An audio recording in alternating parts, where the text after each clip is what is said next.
What's going on, everybody? Welcome back to Redriveraviation. Hope you guys had a fantastic day today. And today we have the full trip of the Breeze Nashville-Tulsa Inaugural Day Trip for you guys from June 2nd, 2022. I hope you guys are excited for today's video, and with all that being said, let's begin. This video will include all the videos from the Breeze Nashville-Tulsa Inaugural Day Trip into one huge video for you guys. You guys can find chapters below throughout this video if you're looking for a select part of the trip to watch. Also, feel free to check out the full Breeze Nashville-Tulsa Inaugural Day Trip playlist for all these videos individually. This video is intended for anybody to watch the trip in its entirety. If you've seen all these videos before, don't feel obligated to watch this full video, but if you do want to watch all these videos here, I would very much appreciate it. Without any further delay, let's get into every one of these videos one by one for you guys. I really hope you guys are excited for today's video, and without any further delay, let's get into it. What's going on, everybody? Welcome back to Redriveraviation. Hope you guys had a fantastic day today, and today we have the first video from the Breeze Nashville-Tulsa Inaugural Flight Day Trip for you guys. I really hope you guys are excited for today's video. I've been so excited to share this content with you guys. This trip was so much fun, and I really hope you guys are excited for it. First and foremost, feel free to reference the trip announcement video for any explanations about this trip. I know that it was a little all over the place, so feel free to comment if you have any questions about it. But with all that being said, let's get into the first video from this trip. So in this video, we're going to be checking in at Tulsa International Airport for our trip today, including preparation the night before, getting to the airport, checking in, getting through security, getting to our flight on time, and plenty of adventures in between. I hope you guys are excited for today's video, and with all that being said, let's get into the check-in vlog as we'll start with this first clip as I was getting ready for the trip ahead. Let's get into it, everybody. What's going on, everybody? Welcome back to Redriveraviation. Hope you guys had a fantastic day today, and today we have the intro vlog for the Breeze inaugural Nashville to Tulsa trip. I really hope you guys are excited for this. This has been something that I've been looking forward for. I can't even talk, I'm so excited. This has been something I've been looking forward to for quite some time, and I really hope you guys are excited for it.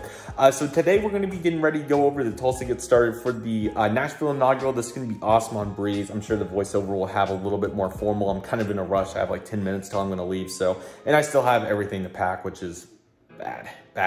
So what I'm going to do is I'm going to pack up real quick and get checked in. I may wait to do that till I'm over there, but nevertheless, we're about to head over there. I'm going to get everything packed up. Hope you guys are excited for this. This is going to be so exciting. We have so much awesome stuff to go into. Got my camera bag over here, so I need to sort through that along with additional batteries, camera equipment. This has been a long time since I've done something like this, so I'm really going to have to make sure I have everything together, and I have limited time to do it. So I'm going to get ready. Hope you guys are excited. Let's keep moving.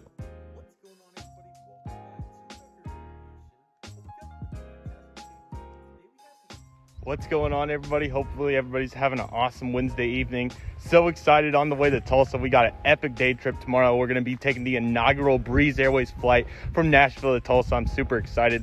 I can't lie. I've not been this excited in a very long time. I mean, obviously mono's been an absolute derailer, and this has been the final thing in my life that I've been trying to get back on track. I'm so excited, man. So trip announcements currently uploaded. Be expecting that here in a moment, but I'm going to take it over to Tulsa, have a great night's sleep, and it's going to be epic. Be sure to stay on the lookout for it tomorrow. AA1040, AA2501, and MX520 will be our flight numbers. So excited. Be sure to check out the announcement video when it comes out, but I'm going to take it over to Tulsa if it's good with you guys. So excited. Let's do it, everybody. It's going to be awesome. Have an excellent Wednesday, everybody. It's going to be great tomorrow. Great day for Tulsa, and a great day to finally get back on track. Let's do it, everybody. Man, I was so excited. I took it on over to Tulsa as I stayed with my grandma to make the upcoming morning a little more convenient and not quite as early as a wake-up call. I really enjoyed getting a great dinner and spending some time with my grandma and relatives that were in town. It was awesome. Before bedtime, I made sure that I was checked in and everything was ready to go for in the morning. The check-in process for my flights with American Airlines was smooth. I really appreciate American providing the opportunity to change my flights due to the weather forecast in DFW. I did not utilize this perk as I need to get to Nashville by 2:30 p.m. for the inaugural Breeze flight, but for most passengers, it would have been very helpful. Well done, American. The Breeze check-in was literally a breeze, no pun intended. Within 30 seconds, I was able to see my boarding pass, and just like that, I was already ready to go for all my flights. Following those check-ins, I got to bed so I get some adequate rest for the next day, as it was going to be a big one. When I woke up at 6 a.m., there were some major updates to my itinerary. My first flight today on the American Airlines Boeing 737-800 from Tulsa International Airport to Dallas-Fort Worth International Airport got delayed due to severe weather in the Dallas-Fort Worth area. This was worrisome as I already had a tight connection in DFW. I usually never schedule flights with less than an hour-and-a-half connection, but this was a very unique case. I would have loved to have a longer layover at Dallas-Fort Worth to do some awesome plane spotting to make sure that I wouldn't have a tight connection, but I did decide to make this exception due to a good airfare price, not having as early of a wake up, and since this was a last minute trip. DFW is usually an easy, fast airport to connect through, so I was still pretty confident that I would make my connection. Our flights for today were also updated, so let's take a look at those. Our first flight today was American Airlines Flight 1040 with service from Tulsa International Airport to Dallas-Fort Worth International Airport via November 935 November, a 9-year-old Boeing 737-800. Our next flight was updated the night before, and I could barely even process it with the delay worry. Our next flight was American Airlines Flight 2501 with service from Dallas-Fort Worth International Airport to Nashville International Airport on board an Airbus A321, November 167 November, in the flagship Valor/Medal of Honor livery. I was dumbfounded at what to think, but I was very hopeful that we'd make this connection, as it would be incredible to fly American Airlines' newest special livery. Our last flight today would be with Breeze Airways aboard Breeze Flight MX520 with service from Nashville International Airport to Tulsa International Airport aboard the Embraer J-190, November 110 Bravo Zulu, a 15-year-old Embraer J-190 originally delivered to Air Canada back in April 2007. This would be operating the inaugural Nashville to Tulsa service, and I was super excited to be a part of my first inaugural flight, along with flying Breeze Airways for the very first time and my first Embraer J-190. Despite various unknowns, I was still super excited to finally be flying. It was such a surreal feeling, and I was so excited. The previous year has been absolutely crazy, and I was just so excited to finally be flying. It was such a surreal feeling, and I just beyond a loss of words for it. It was absolutely incredible. The 6:15 American flight ended up getting canceled anyways in the AM, so was this meant to be after all? We will have to see. So now, why don't we get an update, shall we? Good morning, everybody. What's going on? Welcome from Tulsa. So sorry that I didn't do any vlogging or anything last night. Had some relatives in the area and we had some great time spending time with each other. So I apologize about that in advance, but here we go. So that weather is definitely playing a factor, as you guys may or may not be able to tell. I'll probably be doing a bunch of voiceover today. Let me just get a light to give us some additional light. It's a lot of rain in Dallas right now. Our outbound flight's already been delayed, so I'm not necessarily slow rolling it, but just taking it a little bit slower. And I don't think TSA is going to be as big of an issue. So that's my anticipation, at least. I could be completely wrong. So that's why I'm filming this really quick, and then I'm leaving just 15 minutes behind my original schedule. So that should put us there about 7:15, but I think we should be okay. So maybe even a few minutes after 7. So I'm going to get up there and parked really quick so we can make it in there, and hopefully we'll be able to get out as soon as possible. The second A321's now on the Medal of Honor livery, which would be super cool to fly on. And we got the American shirt going here, and I got another one for the Breeze flight. So all prepared in that department.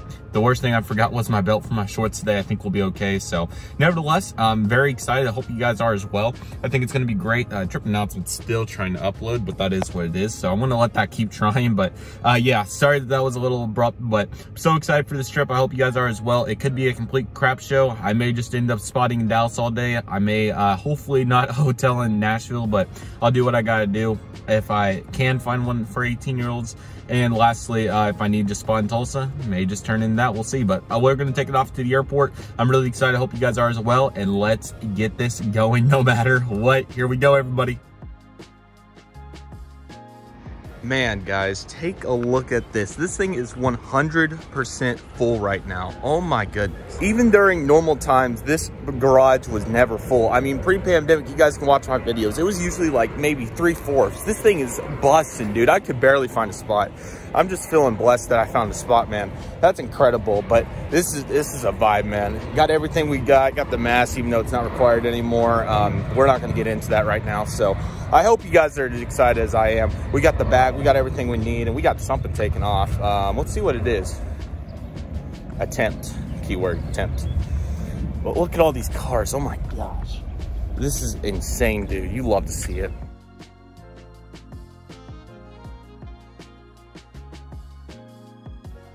Alrighty guys, so here we go in. So very excited to get in there. That parking lot was insane, man. It was absolutely incredible. Not too much over here for the arrivals though right now. I don't know why, but I always find myself coming into the arrivals since I never go down there to the departures. Just come into the arrivals all the time, but it always works out pretty good, so I can't really complain. One thing that I will apologize for is this one thing that I'm just really good at. I am really good at filming the floor, so I apologize about that in advance. It does get better as the day progresses, but I was really good at filming that floor. But look at these baggage carousels, man. These are absolute units. Tulsa has 6 of them. They are really, really nice. I'm about to do some additional talking on that subject, so let's hear about it. Around the corner, so. But this is a nice time to look at these baggage claims because they are really nice. And usually, of course, they have a lot of people. And Breeze's flight probably will have theirs here in a moment. But there's 3. That's a very heavily used one by American Airlines. Speaking of which, there's their baggage door. 7:19. We're okay on time as long as our flight's not departing when it's supposed to, but TSA shouldn't take more than like 10 minutes, I would think. But a lot of great signs around here, man.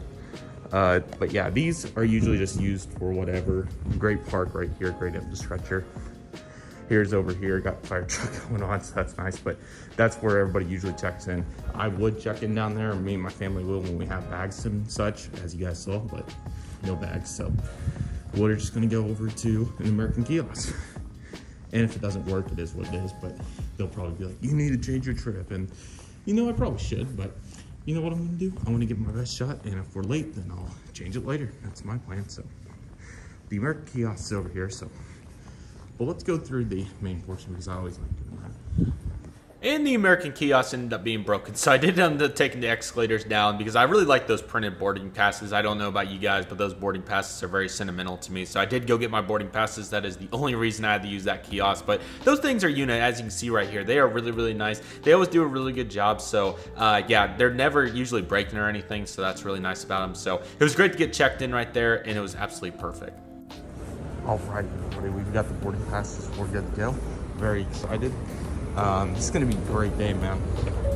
I'm very eager to see how it's going to unfold, but it's just a vibe, man. The infrastructure at this airport is phenomenal, man. It's incredible. It's where I did my Comp 2 class, Tulsa Community College. Finished with an A, so happy about that, but that doesn't matter. TSA line definitely has a few people, so I want to look at the infrastructure real quick of this just because of how nice it is, because everything's on the same page, so let's look at the infrastructure real quick. So this is originally the American kiosk I was going to use. I don't know what the problem is. It just doesn't work, which sucks. But yeah, I'd like to look at the infrastructure. So see, there's down there. It's really nice. It's just an elevator parkway, but here's an overview. So really nice right there. All right. Let's go get through TSA. Let's do it.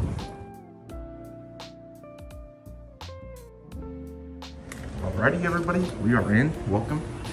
And guys, please thank everybody for all their hard work. It's tough times right now, so I thanked all of TSA several times, and it's just a testament to how hard they work. And I mean, this is not an easy job. I mean, everybody has hard jobs, and this one the hardest. So please thank everybody. It wouldn't be possible without every single person, so please thank them. But anyways, Breeze isn't here as far as I'm aware, so yeah, I don't see Breeze's tail. I just see Southwest, so we will watch the arrival from over here on 36 right. We'll also take a look at 935 November. There it is. We'll get a little bit closer for a good thumbnail.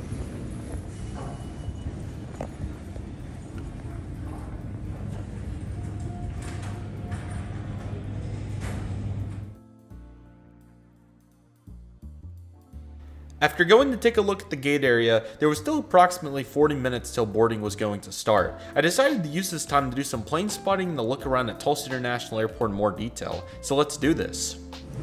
Alrighty guys, time to venture over to see Breeze since we have 30 minutes and I wanted to see it for a year now. So just 363 days, nothing crazy. That was super small, so that's why I wasn't able to see the different concourse, but always gotta check in. So let's take it over there. There we go. Nice big view. This will be great for a thumbnail. So as you guys can tell, a lot of infrastructure. That's the checkout area, of course. Nothing unusual.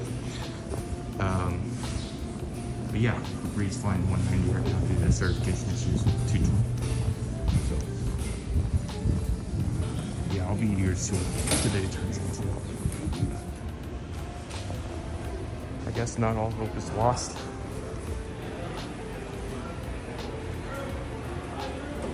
Very nice. And when are these going to open back up? I couldn't tell you if I tried it. Now, I haven't been over the B in forever, so it's been some time. Let's go see what B is all about. Look at the infrastructure of this terminal. What a unit, man. Not too much going on, but I like this area. This is really nice. This is new. Very nice. There was a guy asleep. That was my head. Yeah, Terminal B is usually a lot more active than what we have right here. Some GA stuff. Yeah, Southwest, they're all early, and then their arrivals will start arriving in here towards the afternoon. Is that 7855? There's no way that's 7855, but it might be. But yeah, they'll use Bravo 7 as a overnight gate, which is very cool. No jet bridge, but shows how busy they are.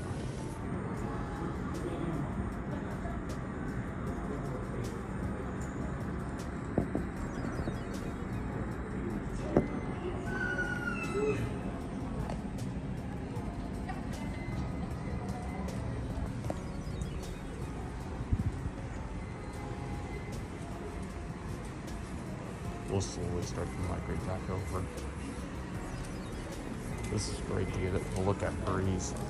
It looks real nice, just a bad gate. Plus, we'll be on one later today. Hopefully. Hopefully. Here's the Denver flight. Very cool.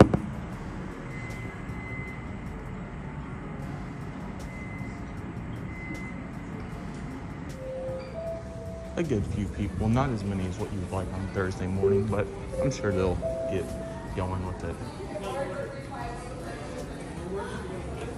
Nice area to get some work done. But yeah, guys, it's been great so far. Exploring TUL infrastructure has been something that has been very fun. I know it's not everybody's cup of tea, but ooh, that's a nice double shot. Look at that. And this just shows how much ground service equipment that you need. You even got cars on the ramp, which is pretty dang funny. But yeah, Southwest has everything ready to go. Glencoe tied at 5. Or actually, that may be 6. 6 or 4. It's 6 or 4. It's very cool. And nice jet bridge right here. Look at the infrastructure, man. That's incredible. Very, very nice. Former Legion gate. All right, back to concourse.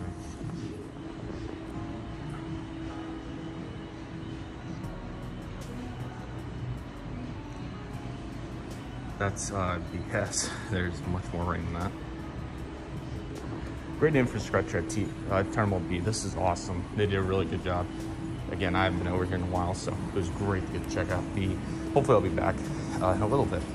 All right, back over to A. Let's see what's going on. I think they're getting ready to load up the bags, which is a good sign. Keep in mind, we were supposed to depart in like 15 minutes, but oh well. It turned out good. Got to do some good spotting, which I'm very pleased about. If I get to catch Breeze taxi, that'll be great.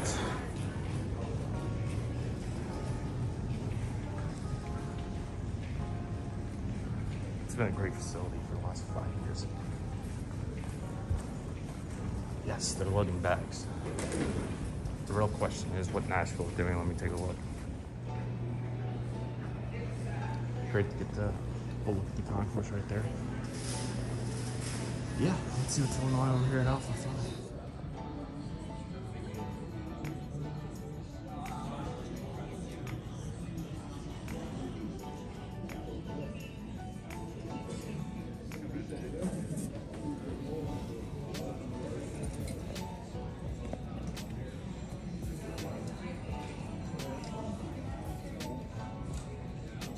I was really thirsty, so I definitely needed a water. So I ended up going over there to get one at the Hudson News. And it turned out to be $4. Now, obviously all the airport stuff's a little marked up, so it's okay. But it just kind of blows my mind that I paid $4 for this water. And later on, as you guys will see later in this trip, at the Nashville airport, I was able to get a full Chick-fil-A meal for under $10. Now, I don't know how that worked. Absolutely incredible, but hey, at least I got my water. It was very good, and I definitely needed it. So there we go. Alrighty guys, Breeze about to taxi by. I think we hopefully only have another 15 minutes to for it, so be eager to see how this goes, but I really hope I don't have to spend all day in customer service line. That's my goal, but Delta's about to take off, so hopefully this taxi's by, and it's taxiing over, okay. I'm gonna put you guys on the phone mount. Oh, it's spotted. No, that's fine. First proper Breeze Airways catch, how exciting. And something I've been trying to catch for quite some time. Let me get you guys a little bit of zoom. Not too much, but enough to see. Oh crap, I forgot it's gonna take off on 8, but that'll provide a pretty cool view. So I can't complain. On the takeoff, that is, to clarify. No, it's just Delta, I guess. Okay.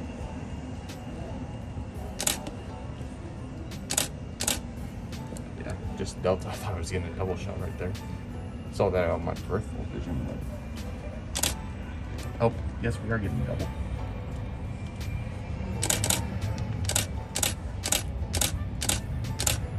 Dang, they're already using it that whole runway. Got some okay ones, not great, but decent. Not bad for that view.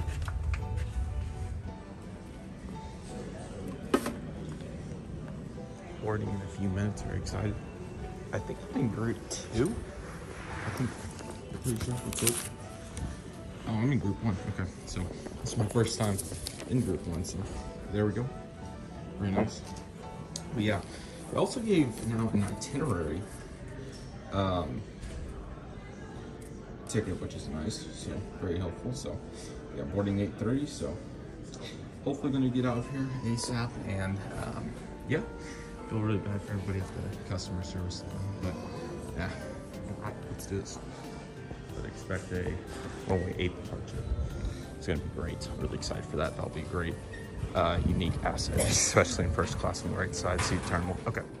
Alrighty everybody, so that will do it for today's check-in vlog at Tulsa International Airport. I really hope you guys enjoyed today's video. This was definitely a longer one than normal, but I really hope you guys enjoyed it. We got to explore Tulsa International Airport in its entirety, and it was really, really nice. Great to get back over to Terminal B, take a look at that. Really nice concourse, and of course, all of our normal stuff over at Terminal A. And just the infrastructure and the whole facility as a whole was phenomenal. We got to do some great plane spotting as well, which was a bunch of fun. And overall, just a lot of various experiences, and I felt like that was very unique to this video. So I really hope you guys enjoyed it. Probably one of the most underrated ones in my opinion. A very unique setup, but hey, sometimes I really enjoy this kind of stuff, and I hope you guys enjoyed it as well. But be sure to stay on the lookout next week for the American Airlines Boeing 737-800 trip report in first class, which is super exciting. The trip, it's just popcorn all the way through, man. There was so much going on. So if you want to figure out what happened with that delay, if I made my connection, spoiler alert, I did. But if you want to see how I made my connection, how the full trip with the Breeze Inaugural went, and all that fun stuff, be sure to stay on the lookout for it, because like I said, there was action everywhere, and it was absolutely incredible. I really hope you guys enjoyed it. Thank you guys so much for watching. Have a fantastic day, everybody. Thank you guys so much for watching. Stay on the lookout for all the content. It was phenomenal, and this was a phenomenal, perfect way to get the trip started. I really hope you guys enjoyed today's video, and let me know what you guys thought about it. Let me know what you guys think about TUL in the comments. I would really appreciate it. But with all that being said, that will do for today's video. Thank you guys so much for watching. I really hope you guys enjoyed today's video. My name is Redriveraviation. Thank you guys so much for watching. Take it easy, everybody. Stay safe, trust the process, do what you love, and love what you do. My name is Redriveraviation. I would like to thank you guys so much for watching, and I'll see you guys soon, as Redriveraviation is signing off. As an aviation enthusiast, I've never flown in first class before. I've always sat in the back of the plane with average legroom, seats, and in-flight service. I've always wondered what the first class experience would be like. After years of patience, I stumbled upon a great deal to try American Airlines' controversial Oasis Kodiak first class product. This will be a unique way to experience first class for the very first time. Join me as we fly on board American Airlines' Boeing 737-800 Kodiak product from Tulsa to Dallas-Fort Worth. This will be a sentimental experience, good or bad, right? Welcome to Tulsa International Airport, home to more than 3 million passengers annually. Tulsa International Airport is home to 26 non-stop destinations. You can fly to almost any region in the United States with all of these options. Checking in on the American Airlines app the night before made the morning a breeze. I was from parking to my gate within 30 minutes. Parking at TUL was nice and easy, utilizing an American Airlines kiosk to get printed boarding passes was fast, and TSA was surprisingly quick on an early June morning. Unfortunately, due to severe weather in the DFW area, our flight was already 30 minutes behind, so I decided to do some plane spotting and look around TUL in the meantime.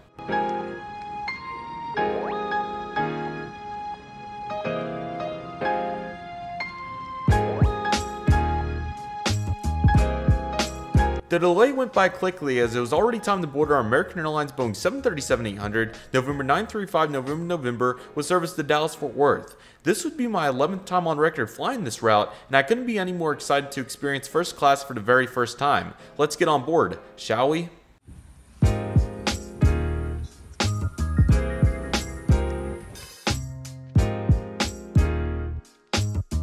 And welcome to first class, everybody. Man, I am so excited to be on board American Airlines' Kodiak product. Take a look at all that legroom, man. That is absolutely crazy. And what a beautiful view we have right here from seat 4F. I am so excited for this flight. I hope you guys are as well. It's going to be absolutely incredible. I'm so excited.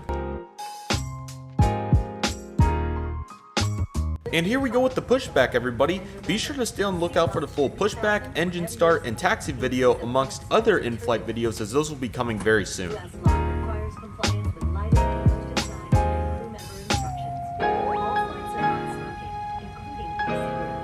I was very excited for our unique takeoff today.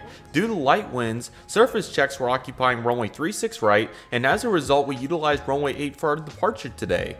We taxied via taxiway Charlie all the way to the end of the runway for takeoff. I've only been a part of a few runway 8 takeoffs and landings, so I was very excited to experience this one as I had a phenomenal view and was anticipating great sounds from the CFM56 engine on the Boeing 737-800. Not to mention this was a rather short 7,000 foot runway considering we are a fully loaded Boeing 737. Let's get ready for this, everybody.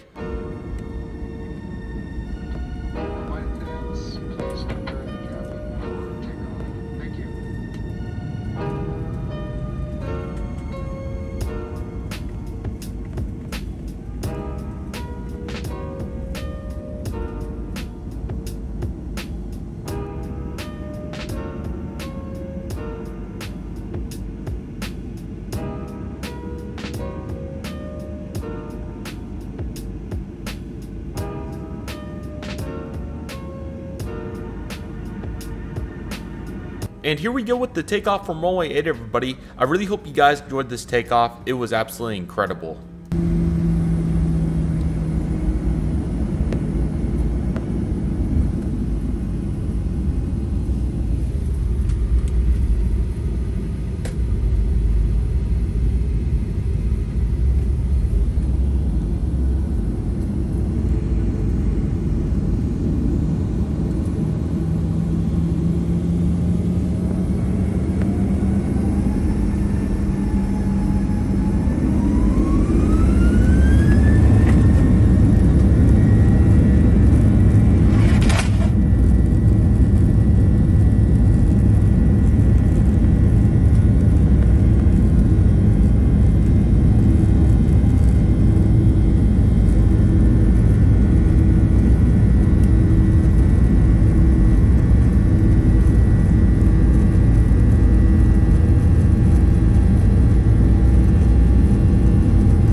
Let's begin our short climb up to 22,000 feet for today's cruising altitude.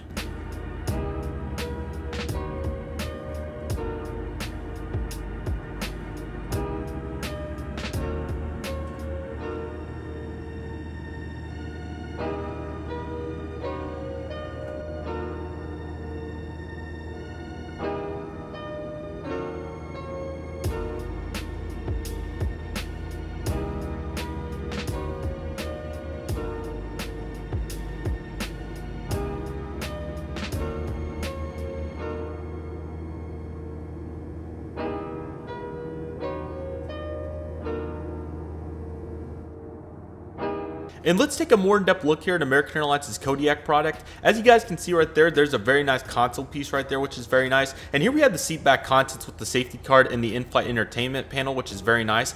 We have the device holder as well and the USB port, which are very nice assets. And we also have a very nice pouch right there for any personal belongings or anything of that nature. We do have a life vest as well, which is really nice. A nice storage area right there with a power outlet, and that's where the tray table is over there as well, as we'll take a look at here in a minute. The panels are also really nice on the whole cabin. It turned out really good, besides what we saw in the Takeoff right there with that panel moving around, which is okay. And the recline on this seat worked really well. I was very comfortable in this seat for the whole flight. It was really nice and very comfortable, so I really enjoyed that. And ultimately the padding was much improved from the Oasis product. And as you guys can see by the overhead panel, there's a lot of nice things going on there with various amenities and such.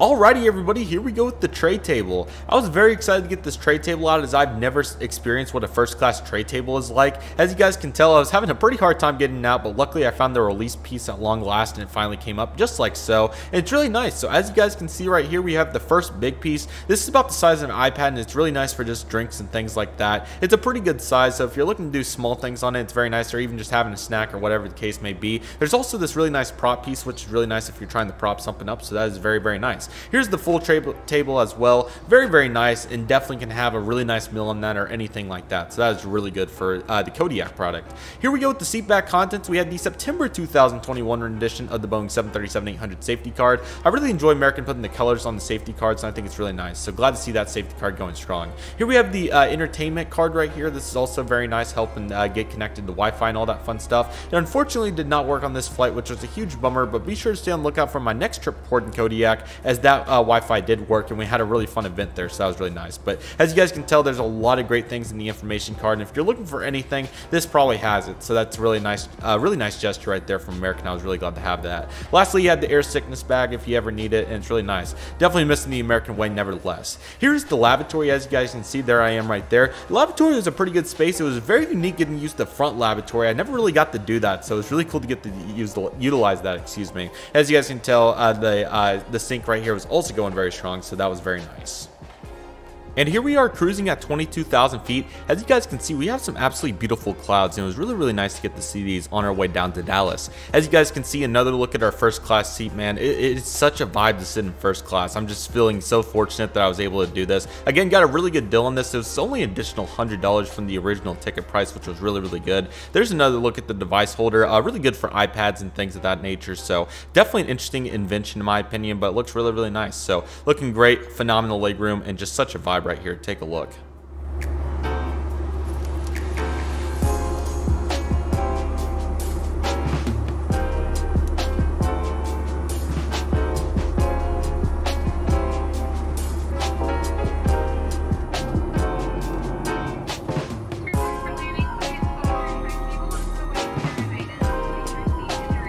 Our approach today will utilize Dallas-Fort Worth's north flows. We'll be landing on runway 35 center. We will make right close traffic on our approach. Luckily, I was sitting on the right side of the aircraft, as there were some stunning views of the Dallas-Fort Worth area. Let's get into this.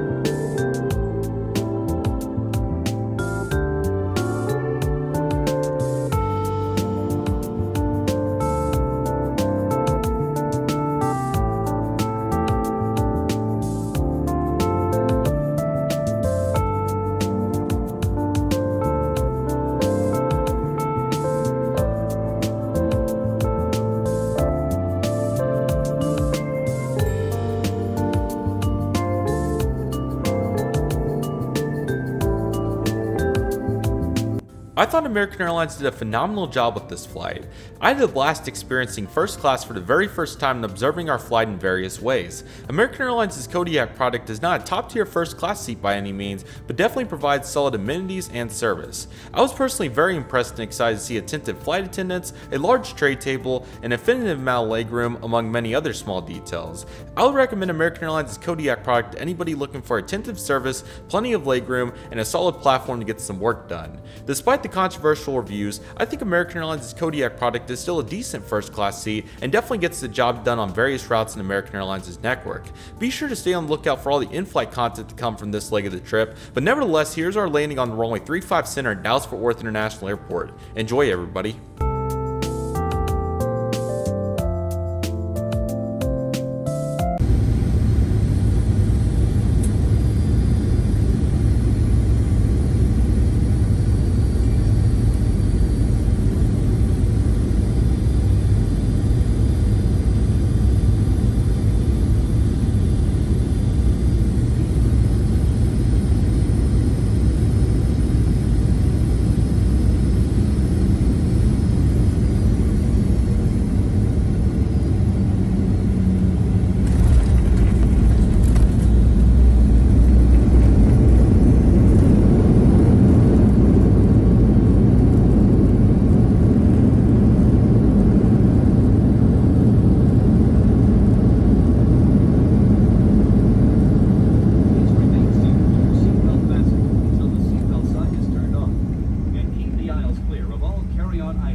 Take a moment to check your seat back pocket for any personal items, like tablets and cell phones. When you open the overhead compartment, be careful, as items may have moved in flight. And thank you for choosing American Airlines. Welcome to Dallas-Fort Worth International Airport, where the local time is 10:05 a.m. We will have a fairly long taxi today as we're going to be parking at Terminal D. This will be my first time parking on the west side of Terminal D where all the heavies park. I was very excited. Our taxi over there would utilize taxiways Mike 1, Mike, the rather new Echo Echo that was constructed to help north flow landing traffic to make DFW even more efficient, Kilo, Zulu, and Golf, which led us to gate D27.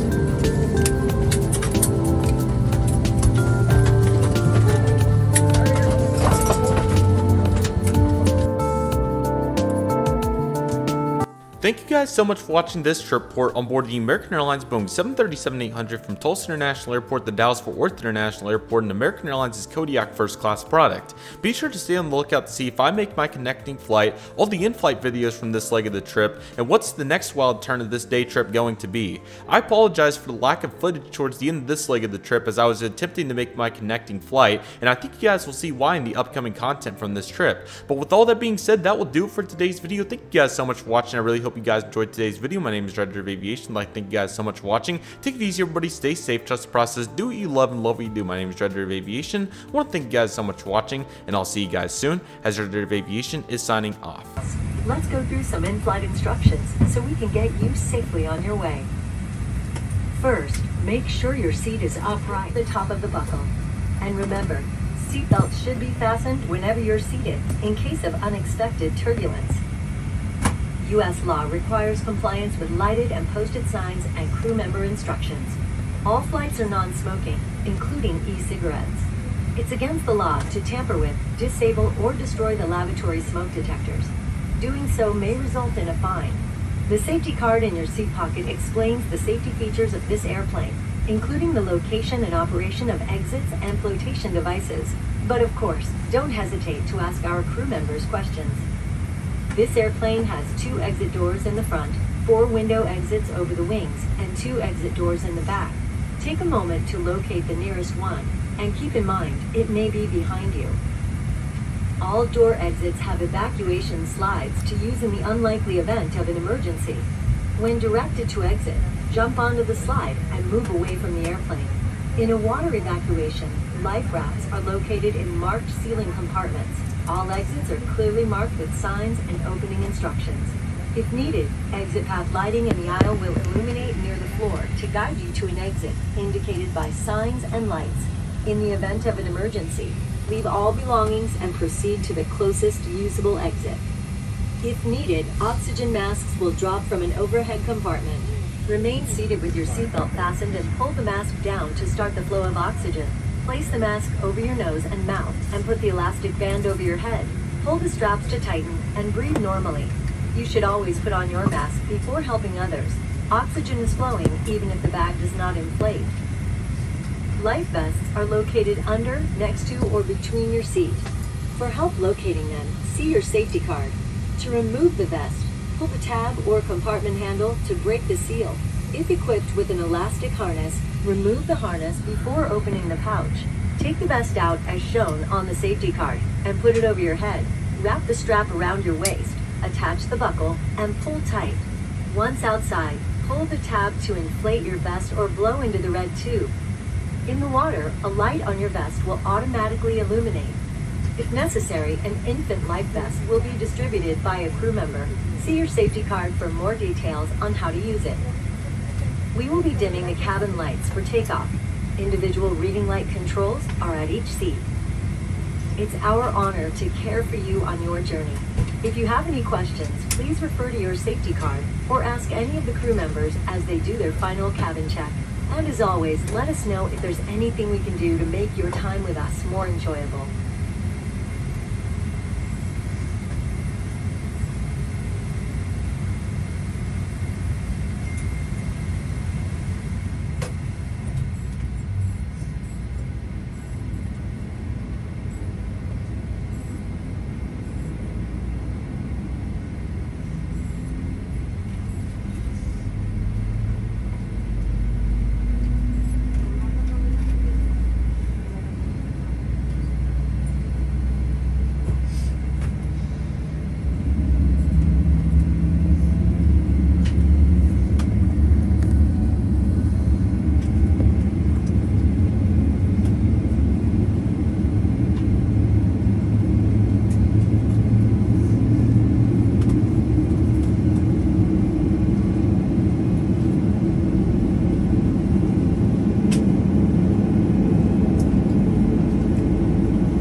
For watching our safety demonstration. The use of face coverings on our aircraft is optional. We ask that whether you choose to wear a face mask or not, that you please respect your fellow passengers and crew members' decisions. In the event oxygen mask drop from an overhead compartment, remove your face mask before placing the oxygen mask over your nose and mouth. In addition, federal regulations prohibit smoking, including the use of vaping devices at any time on board the aircraft. Electronic smoking devices may not be plugged into any power source, including USB ports and AC outlets. We're coming through the aisle now for a final safety check. We appreciate you choosing American. Sit back, relax, and enjoy your flight with us today.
careful, as items may have moved in flight.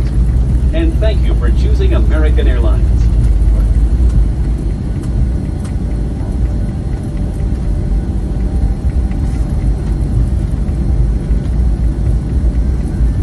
We'd like to be the first to welcome you to Dallas Fort Worth, where it's currently 10:05 a.m. As a reminder, please stay seated with your seatbelt fastened until the seatbelt sign is turned off, and keep the aisle clear of all items.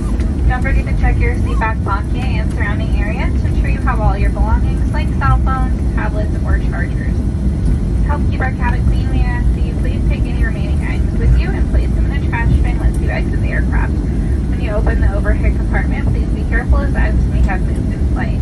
You may now use your cell phone. If you are connecting to a flight that departs from a different terminal, DFW Skylink trains that operate from all terminals every 2 minutes inside the secured area of the airport. For those of you making a connection today, we are coming into gate D27. Once again, we are coming into gate D as in dog 27. If Dallas is your final destination, baggage claim is D29.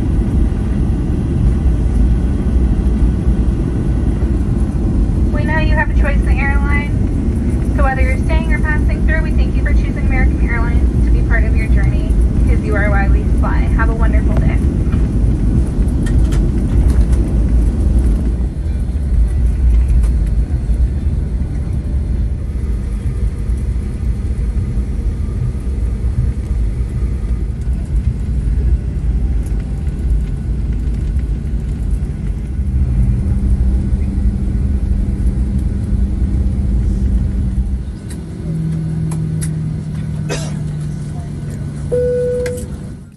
I have just arrived at Dallas-Fort Worth International Airport on board an American Airlines Boeing 737 from Tulsa International Airport. After an inbound delay, I have less than 15 minutes to make my connecting flight at one of the world's largest airports. Will I be able to do it? Join me as we attempt to make my connecting flight within 15 minutes at Dallas-Fort Worth International Airport. Let's see what happens.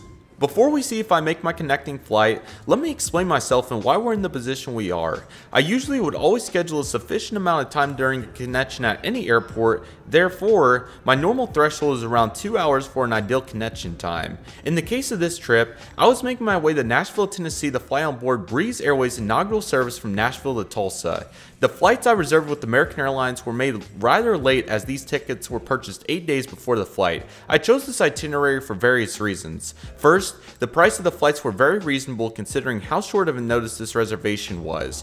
Who doesn't love to save money when they can? In addition, DFW is usually a fairly easy airport to connect through. I've had multiple opportunities to make connections within 30 minutes at DFW in the past very easily. My first flight was scheduled to land at Dallas-Fort Worth at 9:42 a.m. and my departing flight was scheduled to depart Dallas-Fort Worth at 10:49 a.m. with a 10:19 a.m. boarding time. Usually, the Tulsa to Dallas-Fort Worth flight is always on time. Furthermore, the flight is usually early more times than not. Large airports like Dallas-Fort Worth have a minimum connection time, or MCT for short. DFW's MCT is 50 minutes, and my 1 hour 7-minute connection time came fairly close to that 50-minute threshold. I thought for this particular trip, 40 minutes would be a sufficient amount of time to make my connection. Unfortunately, due to severe weather in the DFW area, our outbound flight from Tulsa got delayed by 45 minutes as we departed at 9:02 a.m. When we departed Tulsa, our next flight was scheduled to depart from Terminal C at DFW, but my inbound flight was scheduled to park at Terminal D at DFW. I was very nervous as it was going to take a significant amount of time to get from Terminal D to Terminal C at Dallas-Fort Worth International Airport.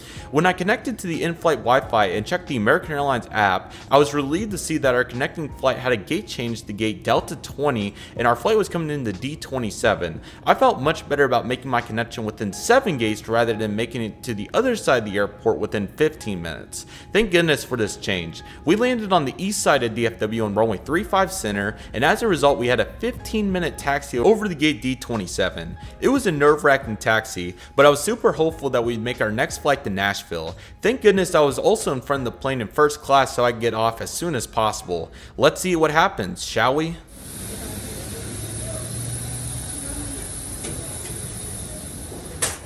I would be lying if I didn't say I felt like I was reliving the famous Run Run Rudolph scene from the movie Home Alone when I arrived at Dallas-Fort Worth. It was an endurance rush, to say the least. To put it into perspective, I'll let the footage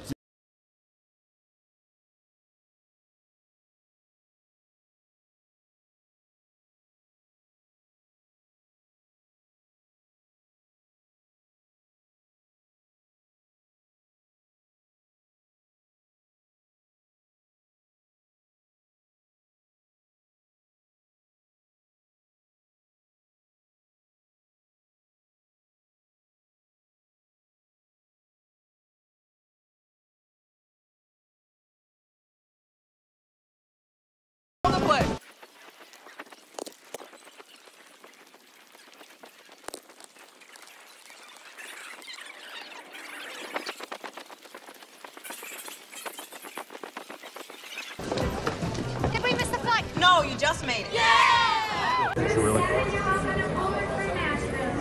I cannot believe that I made my connecting flight. It took me just 2 minutes to run from gate D27 to gate D20, and when I arrived at gate D20, Flight Radar 24 proved to be true as the American Airlines Airbus A321 in the flagship Valor Medal of Honor livery was boarding as American Airlines Flight 2501 was serviced to Nashville, Tennessee.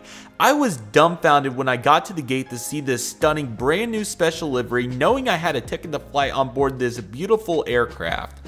Granted, I did see it scheduled on Flight Radar 24 when I woke up. I didn't want to get my hopes up with the weather delay, but man, I was feeling so fortunate to make my connecting flight. Furthermore, embarking on flying on board American Airlines' latest special livery.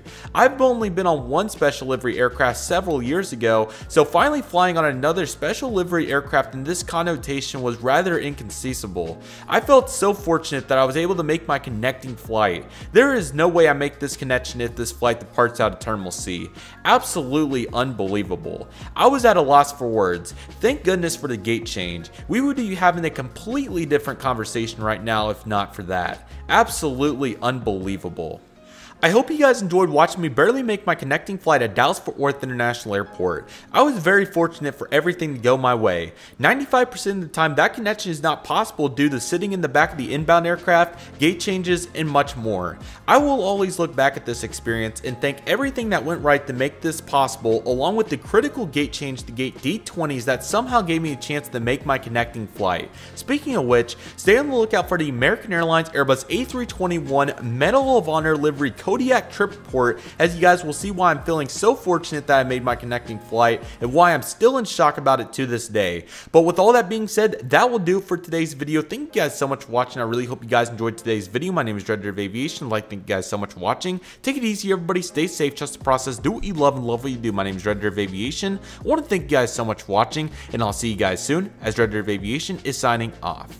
I have just made a 15-minute connection somehow, someway at Dallas-Fort Worth International Airport. After a picture-perfect sequence of events, I'll be flying on board American Airlines' latest special livery. The Airbus A321 with sharklets in the Medal of Honor livery. Join me as we see what the special livery experience is all about, as we'll be flying from Dallas-Fort Worth to Nashville, Tennessee in American Airlines' Kodiak first-class product. Let's get into this.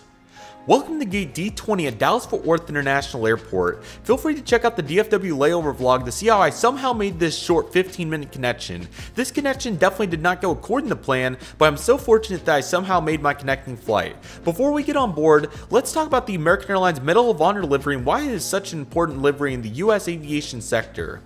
On March 25th, 2022, National Medal of Honor Day, American Airlines fittingly debuted its brand new flagship Valor Medal of Honor special livery. The Medal of Honor is the highest award for military valor in action, and American Airlines did an excellent job recognizing such an accomplishment with this special livery. This livery includes details such as depicting military conflicts, 6 characteristics that encompass the Medal of Honor, and even including QR codes inside the cabin for customers to learn more about the Medal of Honor. Kudos to American Airlines for recognizing this amazing accomplishment. Well done. A huge thank you to all of our fellow US military members as well. The missions you guys encounter is undeniably challenging, and we cannot thank you enough for all your dedication to keep our country safe. Thank you. Words can't describe how surreal it felt to arrive to my gate as Group 7 was called. I was feeling so fortunate and excited to board this stunning American Airlines Airbus A321 November 167 Alpha November in the flagship Valor Medal of Honor livery. Let's waste no further time so we're not late and get on board.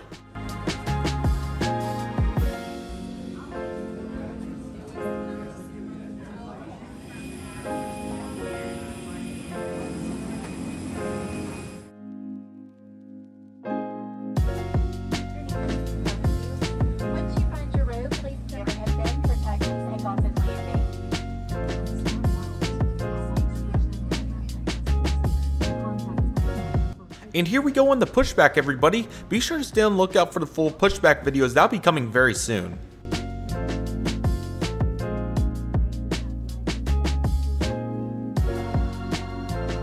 Our taxi over to runway 35 left would take us to the southern side of DFW, which provided some enjoyable views.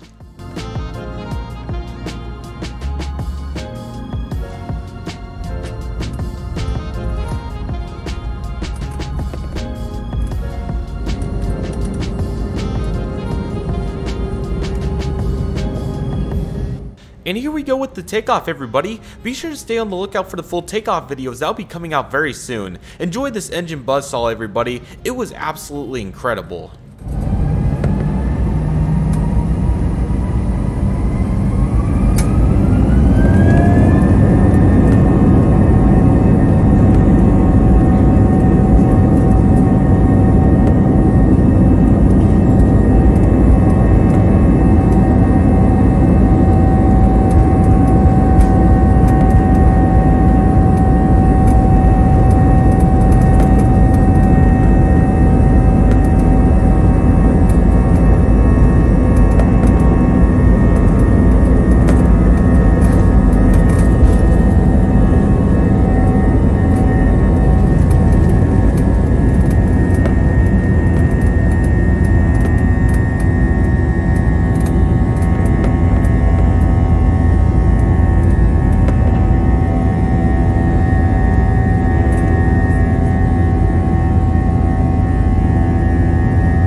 Let's climb up to 35,000 feet for today's cruising altitude.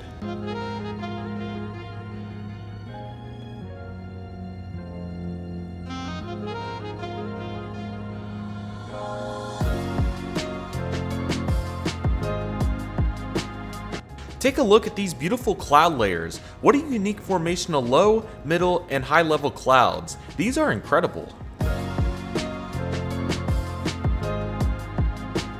It was so convenient to have a comfortable place to use my computer on an airplane. First class is awesome. I connected my computer to the in-flight Wi-Fi, which was definitely sufficient for basic tasks such as flight information, weather, and watching movies and shows. First class is a must if you're looking to get some work done on your computer. I'll show you guys in my next trip report what a computer in an economy class tray table looks like. It was not pretty to say the least. Our flight path today due to the weather in Arkansas, they have us heading up through Oklahoma up the northern portion of Arkansas.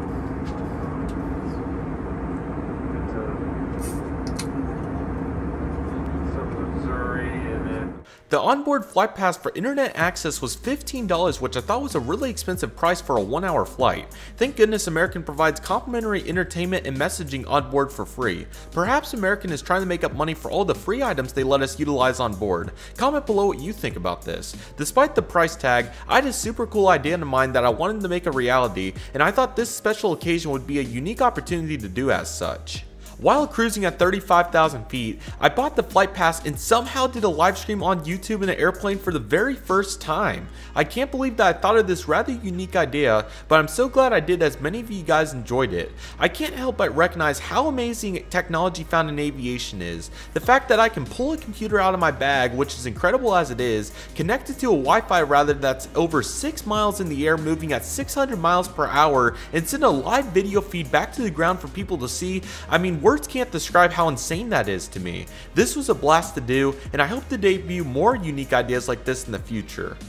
Just like that, it is already time for our in-flight service. First class passengers have a solid variety of snacks to choose from, and I decided to go with the brownie brittle as I've never seen something like this before. It did not disappoint as it was very good. Great job, American.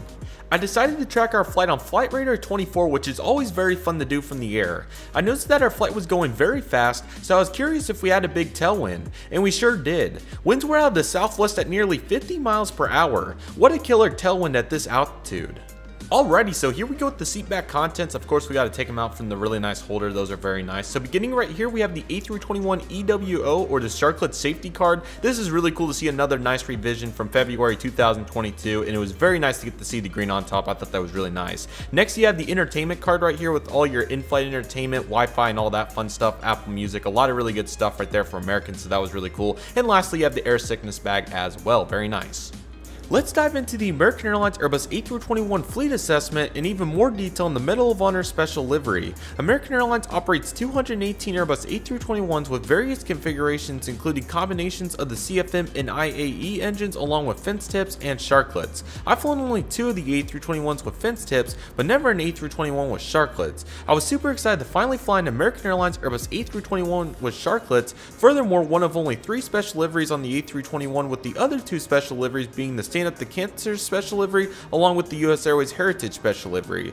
There's only a 1 in 72 chance of flying an American Airlines A321 special, and I can't believe I was lucky enough to fly on board American Airlines' latest special livery. Furthermore, after barely making a 15-minute connection. Unbelievable.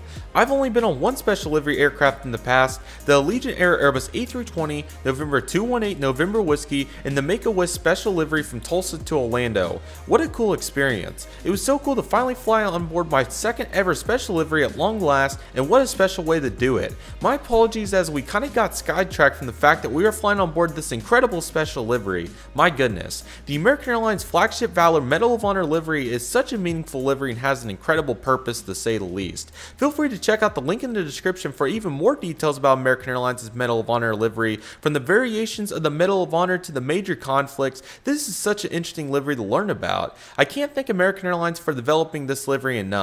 I can only imagine the many hours that were dedicated to making this special livery. What a nice livery. Be sure to comment below if you'd like me to make a full video about the American Airlines Medal of Honor special livery, as now this livery is very special to me, as you guys can tell. I am so excited to get a model of it soon.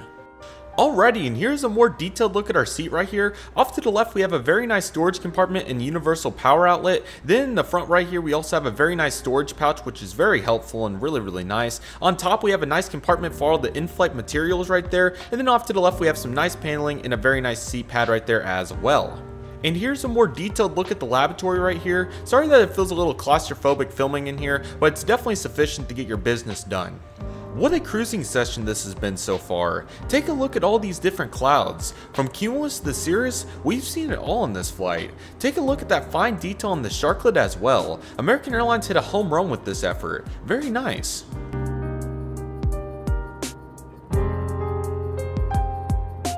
After deviating to the north to avoid severe weather in Tennessee, it's time to start our approach in the Nashville International Airport. We'd utilize BNA's north flow as we'll be landing on runway 2 center today. We made right closed traffic as we came in from the northwest and made a slight right turn to enter the downwind leg, which took us right over downtown Nashville. We then flew to the southern side of the city before turning our base and final legs to line up with runway 2 center. This was a stunning approach. I'll give my final thoughts on the flight on the final, so without any further delay, let's dive into it.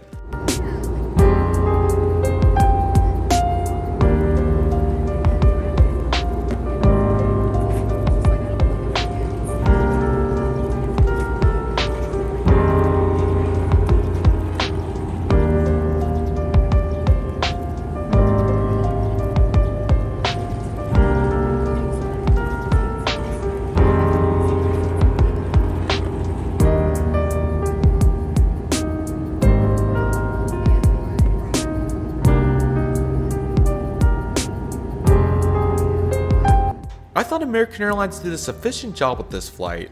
I had so much fun experiencing the American Airlines Medal of Honor livery along with observing our flight in many ways. American Airlines' Medal of Honor livery is such an incredible livery with a very meaningful purpose. I can't thank American Airlines enough for developing this special livery. Be sure to check the description below for more information about this livery. It was so much fun to experience American Airlines' Kodiak product once again. After assessing the product in various ways, I believe it is fair to say that American Airlines did a decent job with developing this product. If you're looking for a relaxing experience and find a good deal on this product, I would highly recommend trying American Airlines' Kodiak product. Be sure to stay on the lookout for all the in-flight content to come from this leg of the trip, but nevertheless, here's our landing onto runway 2 center at Nashville International Airport. Enjoy, everybody.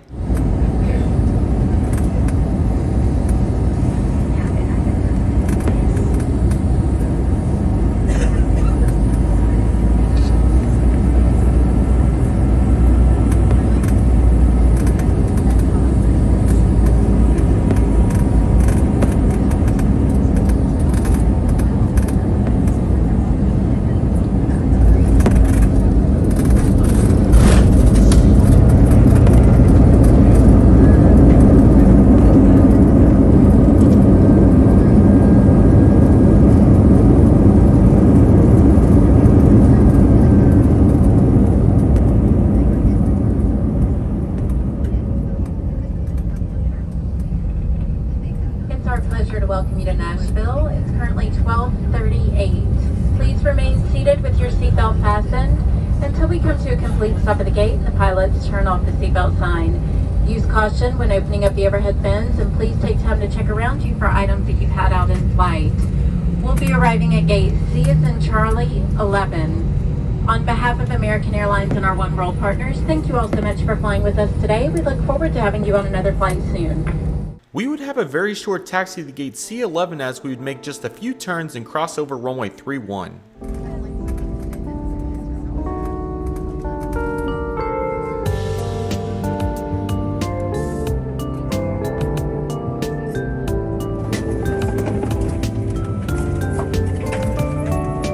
Thank you guys so much for watching this trip report on board the American Airlines Airbus A321 in the Medal of Honor livery from Dallas-Fort Worth to Nashville and American Airlines' Kodiak first class product. Be sure to stay on the lookout for all the upcoming in-flight videos from this leg of the trip, the Nashville Layover vlog to see what this airport is all about, and my first ever flight with Breeze Airways on their inaugural service from Nashville to Tulsa. Feel free to comment below and let me know what you thought about American Airlines' Medal of Honor special livery. I was so fortunate to fly on this incredible livery, and this aircraft will always be so special to me for that reason. I'll be very excited to make a more detailed video about American Airlines' Medal of Honor special livery very soon. This was such an incredible experience to say the least. Nevertheless, with all that being said, that will do it for today's video. Thank you guys so much for watching. I really hope you guys enjoyed today's video. My name is Redriveraviation. I'd like to thank you guys so much for watching. Take it easy, everybody. Stay safe, trust the process, do what you love, and love what you do. My name is Redriveraviation. I want to thank you guys so much for watching, and I'll see you guys soon as Redriveraviation is signing off. An additional raft is located in a marked overhead bin. All exits are clearly marked with signs and opening instructions. Down to start the flow of oxygen. Place the mask over your nose and mouth and put the elastic band over your head. Hold the straps to tighten and breathe normally. You should always put on your mask before helping others. Oxygen is flowing even if the bag does not inflate. Life vests are located under, next to, or between your seat. For help locating them, see your safety card. To remove the vest, pull the tab or compartment handle to break the seal. If equipped with an elastic harness, remove the harness before opening the pouch. Take the vest out as shown on the safety card and put it over your head. Wrap the strap around your waist, attach the buckle, and pull tight. Once outside, pull the tab to inflate your vest or blow into the red tube. In the water, a light on your vest will automatically illuminate. If necessary, an infant life vest will be distributed by a crew member. See your safety card for more details on how to use it.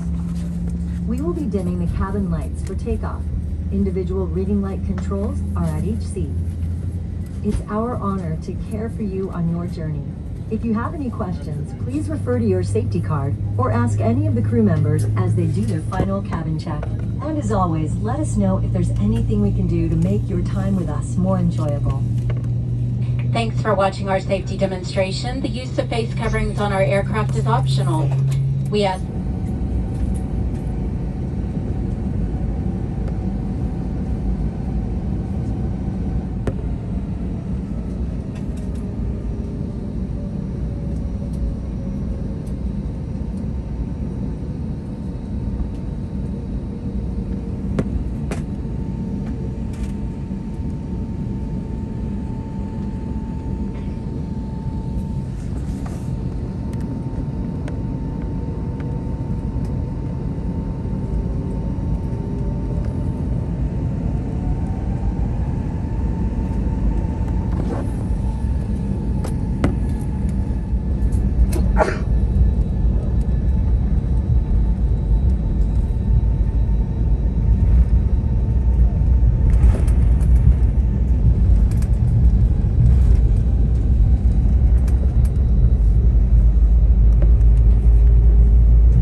flight path today due to the weather over Arkansas. They have us heading up through Oklahoma, up the northern portion of Arkansas,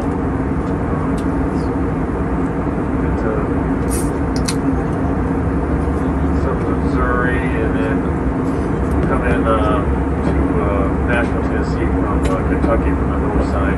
Flight plan does have us arriving a few minutes late at 12:45 with the current weather. Winds from the north, good visibility, cloudy skies, and it's 82 degrees. Try not to sit back, relax, and get back to you when you get closer into Nashville.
pleasure to welcome you to Nashville. It's currently 12:38. Please remain seated with your seatbelt fastened until we come to a complete stop at the gate and the pilots turn off the seatbelt sign.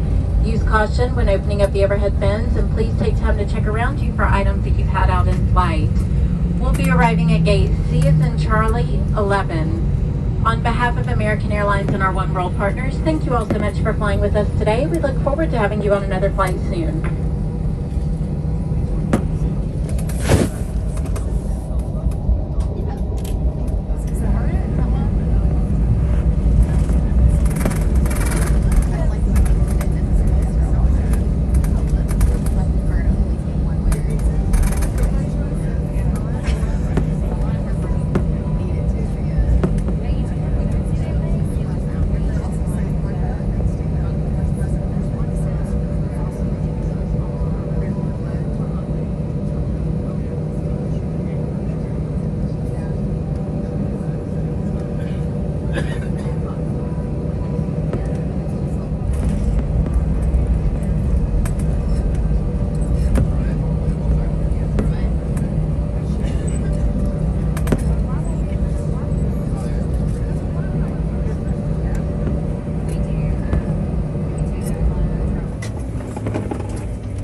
What's going on, everybody? Welcome back to Redriveraviation. Hope you guys had a fantastic day today. And today we have the Nashville International Airport layover vlog from 1 p.m. to 3 p.m. on June 2nd, 2022. I hope you guys are excited for today's video, and with all that being said, let's begin.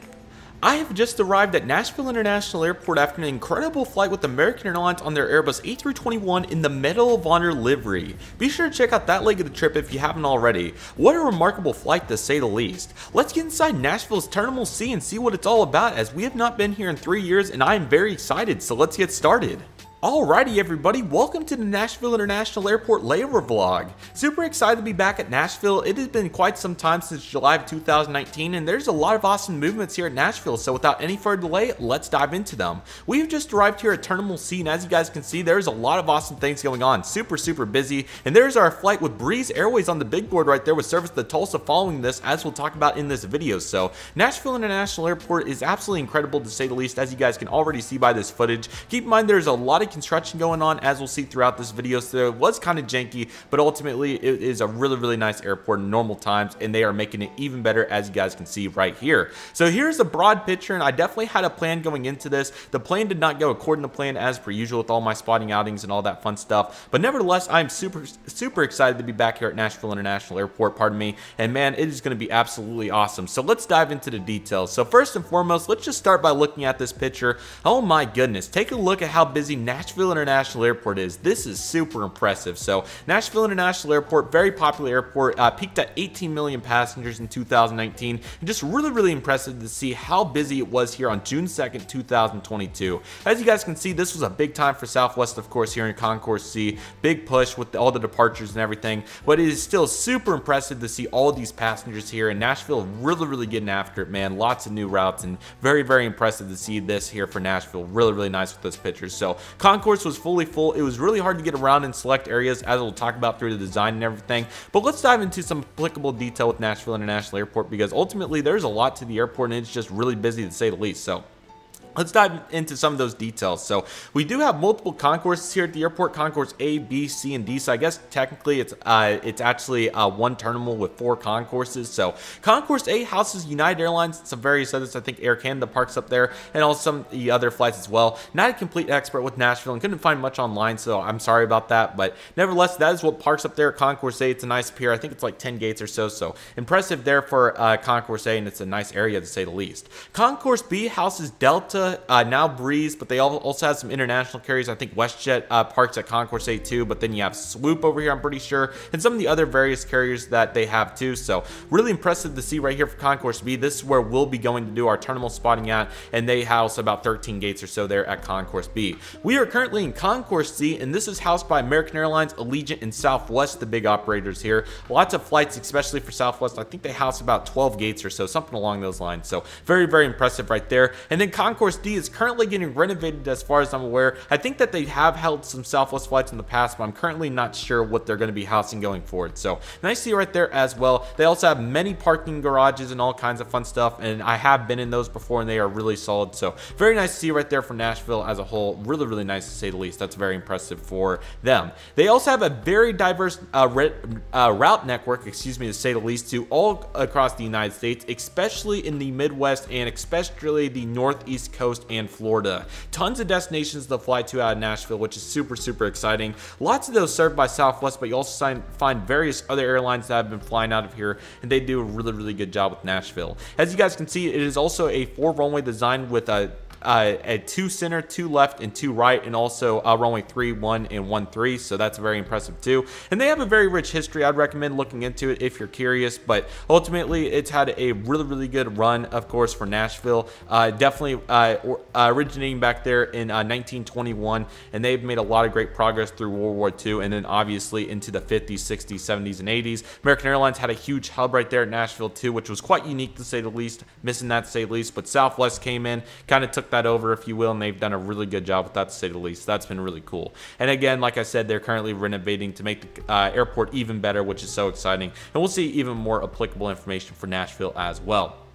Tons of destinations you can fly to. Southwest Airlines has one of their largest establishments at Nashville. You also find a ton of flights from Allegiant Air as well. They have a really, really big operation nowadays here at Nashville, excuse me. You also find many flights from American, Delta, British Airways service to London Heathrow, which is really cool. United has a solid amount of flights, JetBlue too, so really, really cool. And then various other smaller airlines too, which is very impressive. Like I said, peaked at 18 million passengers, and they're back on the rise. So Nashville ultimately really, really good setup, and they've done a really good job to say the least with Nashville. I've been very happy with it. I thought I'd give you guys some information on it. I know that this isn't the Nashville history video, but just a little bit, just so you guys can understand where this is coming from and what Nashville is all about. So very, very impressive to say the least. And let's dive into some of the applicable detail here with the photos coming into the concourse. Let's dive into those.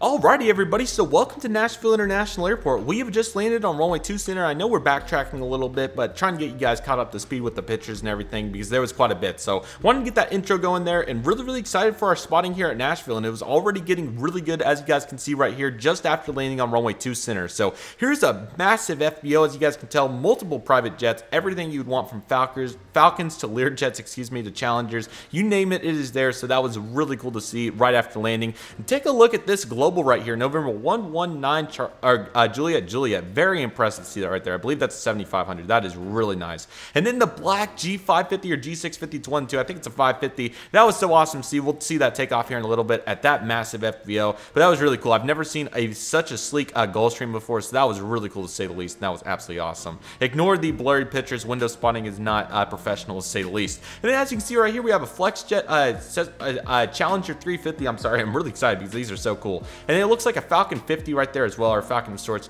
10. That may be a 10 or a 20, but it's one of those three, so very nice right there. Global's looking so nice, as you guys can see, and then that Gulfstream just super, super impressive. November 4525 Tango Mike.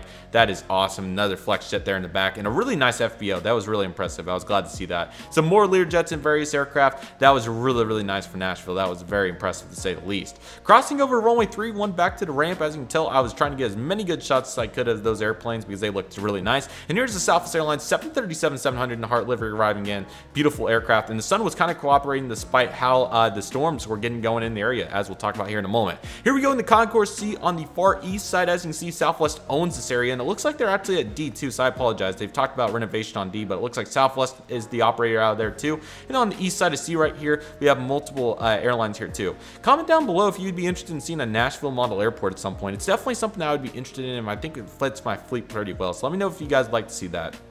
Here's November 566, November, a PSA CRJ 900 for American, another Southwest 737-700, the one that we just saw. Taxi in, it's November 935, Whiskey November. The beautiful flagship Valor winglet in some awesome lighting. Was really glad to get to see that moment, so that was really cool. Looks really good, and an 800 pushing back for Southwest. And it was really cool to get to see so many Southwest planes. I definitely was really happy to get to see even more of them, so that was really nice. American's A321 was pushed back. I believe this was a Charlotte or Dallas flight, and there's a Republic Embraer ERJ-175 for American. This was out to LaGuardia, I believe. And a really good shot back there, as you can see, of the renovation of the main landside concourse between concourses B, A, C, and D. So it was really nice to see them going to work on that, especially in this really hot, humid day for Nashville. So very much appreciate their work right there. That was impressive. I don't know if it's going to pick it up back here, but yeah, okay, I actually ended up trying to take a picture of it, but the WestJet Dash 8 was out and about, and unfortunately I missed it just by a few minutes and didn't end up getting many good shots of it. So RIP, but it was really cool to get to see WestJet. And American A321, some really nice lighting. I've seen plenty of these, but what can I say here at Nashville? And one of the main perks of the Sigma 18x300 lens, this is a prime example. A shot like this is not possible with a 75x300 while spotting, so this is one reason why I made this investment, was to get crazy nice shots like this from the concourse and also get the zoom in, just like, let me see if I can find a better example of that here in a moment. Allegiant down there on the first couple C gates, that's where they mainly park, so there's 323, and get shots like this is what I'm talking about. There's another Southwest taxi, and we'll see a lot of these, as you guys can see. Allegiant over there on the ramp hanging out, there it is, 316, and then we have more Southwest airplanes and plenty of applicable information with that 800 and that 700. The Southwest planes are everywhere, to say the least. Original 700 too had that, so really cool to get to see that. Then you got the American 737 here on the ramp that was hanging out as well, and there is Medal of Honor at the gate right there. What a pretty aircraft. It was so cool to just, that's awesome, man. I wish I would have got a better shot, but hey, it's okay. The gate was in the way and the lighting was kind of janky, so it happens to the best of us, but I can't complain. We have another couple clips to dive into next, so let's go dive into those and make it over to our next location, as we have another development going on, because there was a lot going on there. So I'll explain that in this upcoming clip, so let's get into that. Alrighty, so let's get into some plane spotting. So this was pretty interesting because I wasn't exactly sure where I was going to go, because I haven't been to Nashville in quite a long time, and there was so many renovations and all kinds of movements going on that I honestly had no idea. So I was like, makeshift, we'll make it work, we'll see what happens. So the first thing I thought about doing was just to see what it looked like. I decided to go down to the edge of Concourse C to see what was going on down there, and I could watch some Southwest aircraft arrive and all the two center stuff taxiing and all that fun stuff. Unfortunately, that area was just absolutely loaded. There was no chance that I was getting into a window whatsoever over there. That was a lost cause, so I scrapped that immediately, and then I started turning around and walking the other way back over to the edge, which this was the kind of the original plan anyways, but the renovation completely messed up my original plan. So when I was here previously in 2019, the middle area that connected Concourse B and Concourse C was tied together, and it had a really nice window on it, and I hope they make the window even better when they reconstruct that. Unfortunately, that area was completely going under renovation. There was no chance of getting over there once I realized, so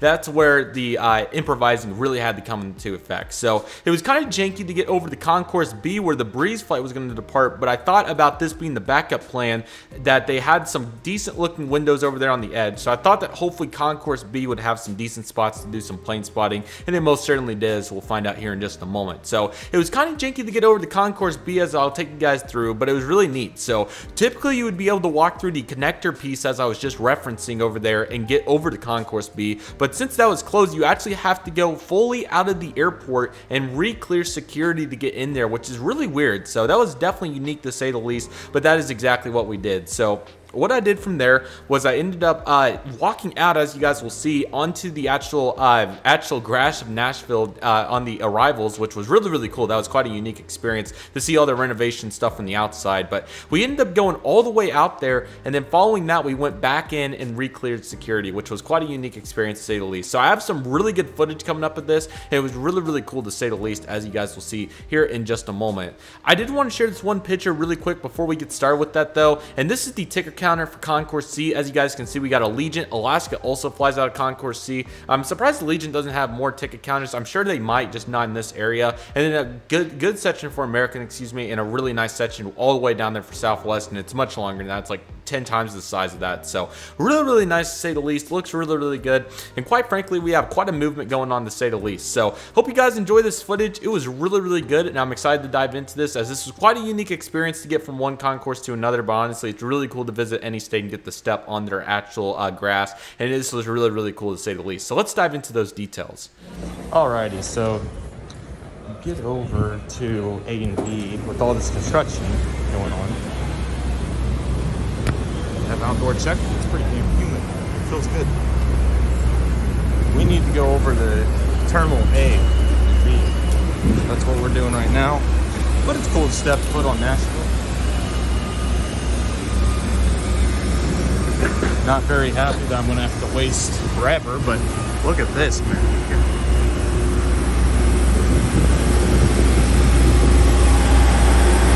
So as you guys can tell, they're redoing the whole middle, which is very cool. And these boys are doing the work, man. They sure are. Look at that architecture. But yeah, this is kind of the plan, the vision to make it look nice. It was a little dated, but yeah, it feels great to be back. 73, that's incorrect. My watch kind of went AFK. I think it's like 80. It feels about like that. But it feels good. It feels great to be back in Tennessee. It's been almost 3 years, so great. Hope to explore more new states, but yeah, nice simple walk. There's United 175. But yeah, these were our gate will be, and yes, very exciting. So great to take a look at the architecture over here. Very cool. I think they're going to do a good job. And here's the north terminal. This is where we need to go. So yeah, I have my boarding pass and all that, so we just need to, unfortunately, recure security, which was not a thing when this wasn't under construction. I had no idea this was under construction, but yeah, whatever. There's the airline. Breeze is here. Perfect. And yeah, here's the area.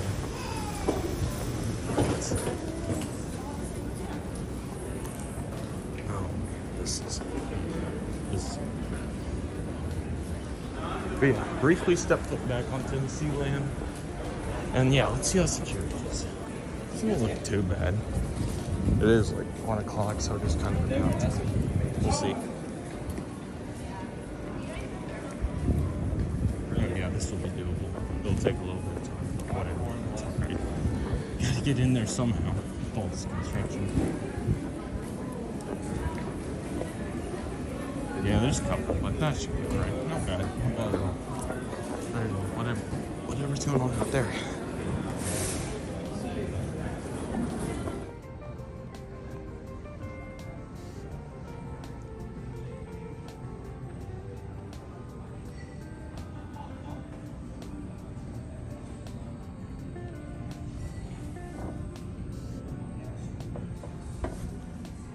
Alrighty everybody, as you guys can see, we made our way over from Concourse C to Concourse B, and there was quite a lot to look at to say the least, so let's take a look at this more in detail. So this is the full construction right here of the middle piece, which is really cool. You guys can obviously see those banners on the bottom too, so really impressive lineup up here, and I think they were doing a really good job. So huge shout out to the work crews. This is a big time job, especially in the Nashville heat, so awesome job. Really excited to see how this will do for Nashville, and I think this will look really cool in the future, so that was really nice to say the least. Very nice. Here's a really nice picture, kind of what the backside looks like over here for the drop-off area for Concourse A and B. Really nice for the most part. Obviously this I don't know when this was built exactly, but I think they have been working on it in the past, so quite a nice piece to say the least right here, and definitely very nice to say the least. So can't speak too much on it because I'm not sure what the final look will look like, but definitely looks really good to say the least right there. That's really nice. Here's another look at that check-in area. It was super busy, and man, I'm glad I did not have to stand in any lines. I don't believe Breeze had an actual area, so I'm pretty sure you would do only check bags in this case, but quite an interesting situation for Breeze there, and I'm glad that I wasn't having to sit in that Jet United and Spirit line because those were very long to say the least right there.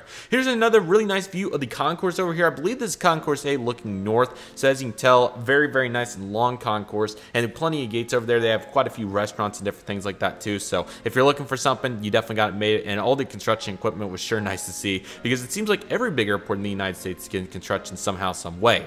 We made it into the concourse, and here are some of the pictures to note from there. So here's our gate, Bravo 13, as right here we have the Breeze flight with Tulsa departing out at 2:55 p.m. We were slightly delayed, but nevertheless this was fine, and of course as you guys can see by the time, we had well over an hour, about an hour and a half to do some awesome plane spotting, so I was very excited about that, and the terminal looked really nice, as we'll see here in a couple pictures coming up. So here's what the desk looked like too. It was really interesting because the corner piece is kind of where all the international flights go out, so I'm pretty sure Swoop, Air Canada, WestJet, all these guys park over here, so that's quite nice. And Frontier was over there too, but there's actually a JetBlue aircraft that ended up parking at gate B12 due to overflow. So these are all kind of common use cases besides the Delta ones, it seems like. So quite a unique setup for Nashville, and I think it's quite cool to say the least. Here's another look at that Delta Boeing 717 service out to Detroit, Michigan. This was really cool to get to see, as the 717 is an awesome aircraft, as you guys can tell. It was very, very nice to get to see that. You also got Medal of Honor in the background and a contour pushback, as we will see pictures here in just a moment. Very nice. And there is another angle of it because I took 2 angles, and why not? So,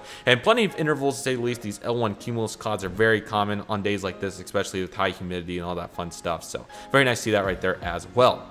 Here's a screenshot of our flight coming in from Windsor Locks BDL Airport, which is really cool. Excuse me. Pretty sure this is Bradley Airport. And this was another new route. I believe this was the inaugural service for Windsor Locks too. So it was really exciting, as Breeze has never been to Nashville before. And it was crazy that they ended up putting the cake on the return flight, which is quite interesting. I thought it would be the first inbound flight they would do the inaugural celebration for, but it wasn't quite. So actually, Akron Canton may have started the week before. So I could be wrong, but there was definitely a cake of sorts at Nashville for Breeze. So that was nice. Just not on my leg, which was quite interesting. I did not expect it to go like that, but you can't complain. So Breeze on the way in right there.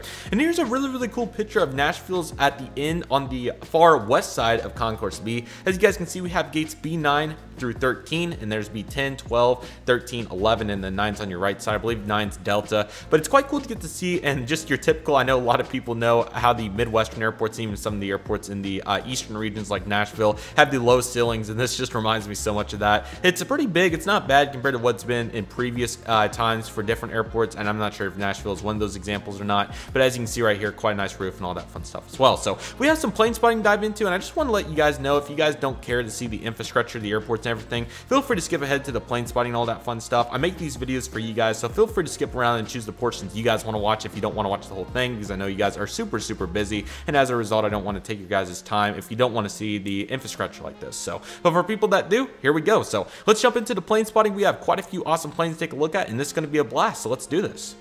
Alrighty everybody, let's dive into the next round of pictures, and welcome to Concourse B once again for like the 3rd time, but this time we're doing some legitimate plane spotting, so let's dive into it. Delta Boeing 717 was service out to Detroit, Michigan. Really, really nice, and I never take these for granted, man. These are just awesome planes, and I love the look of the MD-95, the Mad Pup as you will. Very cool aircraft. At Bravo 5, you're going to find the Delta Airlines Boeing 737-900ER with service out to, this may have been a Atlanta flight, I'm not completely sure, but really cool to get to see this, and I ended up getting multiple pictures because of lighting, and as you can tell, the intervals were definitely playing their games. And then I don't know if you guys can see it, it may have got cut off a little bit, but there's the United 737-800 in the background. That guy was probably out to Houston or something like that, but really, really nice Delta 737-900ER, as you can tell right here. Really cool, and a little bit of Photoshop on that Delta luggage cart right there will make that perfect. So love to see it, and just look at all that cool ground service equipment. You got the luggage loader, the cone back, multiple cones, excuse me, just all the GPU, everything that makes these planes run. And I love looking at that here in the apron, man. It's really cool, and we'll get more views of that here in a moment.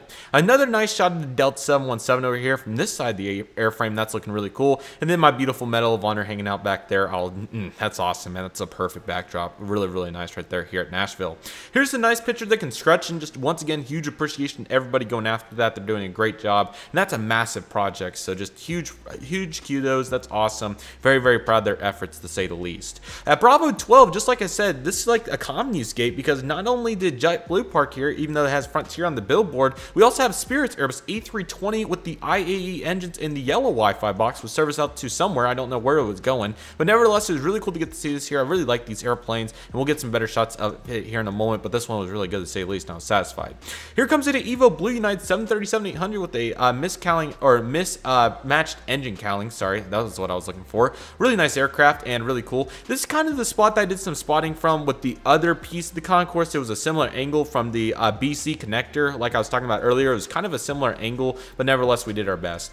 I have no idea why I took a picture of the floor, but I did, so just disregard that. And here's a better picture of that 737-800 over there. Really nice aircraft at Alpha 7. And then here comes in the Evo Blue, heading over to the gate. And even though the top lit summers can definitely get a little annoying, you can still get some really good shots like this one. So I was very happy with that for United Airlines. And also feel free to let me know what you guys think about this live picture format on the preview application on the MacBook. I think it does a good job to show you guys all these pictures, and it does save me a lot of time because, man, it would take hours to edit all these. And I will at some point, just not at this time because of how far I am behind. Contour's Embraer ERJ-135 was getting pulled over. They have a really good establishment flying to cities like Indianapolis, and I think they fly to Greenville, Mississippi, and some different ones too. So nice to get to see these. I haven't got to see a ton of these in the past, so it was really cool to get to see this one right here. That was awesome. So very nice to see. Like their font on the engine too. That's really nice. So Contour heading out. I think that they had to pull him all the way up so he could start and not hit the building. And here comes that Continental Globe 737-800, and then of course you have this 737-800 in Evo livery. So nice to see that as well. Very nice. And here's some better angles. Nice. This is a nice, cool part of the apron. They definitely have room to expand, which is the good thing. Not all airports have room to expand, but there's a lot of apron room over there if they ever choose to expand. Another shot of the Delta 717 because yes. And then there's an Allegiant Air Airbus A320. And then I don't know if you guys will be able to see in the background here in just a moment, but yeah, there it is. That A320 was also landing despite the poor shots. But here's this A320-296 coming in, and there goes Contour, service out to wherever he was heading out to. You can tell that it was definitely getting a little stormy, and we'll see some better pictures of that here in just a moment. But nevertheless, these shots were still turning out really good despite all the heat haze and all that fun stuff. So yeah. And speaking of heat haze, that Spirit 320 definitely got the better of it. Sorry, let me go back. You can kind of see on the fuselage there but really cool shot right there. Unify, the ground service equipment company, also completely runs all these gates over here for the common use. I know Citrus Aviation is going to be huge on that. He'll probably leave a comment on it if he watches this video. But this was his company that he worked for Delta. But you'll mainly find these guys, as far as I'm aware, could be completely wrong before I say this, so I'll just note that. These guys could be working for some of the mainline carriers too, but I'm pretty sure they mainly work for the low-cost carriers, at least at airports like Nashville and Tulsa. So here's another broad look at that ground service equipment, and I'm sure Citrus will give us the full details on that in the comments, so I'll leave it to him. Here's that Delta 737-900 ER taxiing out, service out to Atlanta, I believe, and I love the downtown Nashville skyline. That was really cool to get to see, and they have some really cool buildings down there. Oh my gosh, I don't know why I want to say business. They do have some businesses down there, but the Music City always goes strong, and that's what Nashville is known for, is all that country music and all the other music they have, pop culture and all that. So here we go with that Spirit 320 taxiing out, and again, really cool to get to see one of these with the yellow Wi-Fi box. I haven't got to see that before, so that was really nice. And a couple of planes taxiing out for departure on 2 left. I'm pretty sure it was 2 left, so very nice. That is the final picture here. We have some more clips to dive into next, so let's dive into those.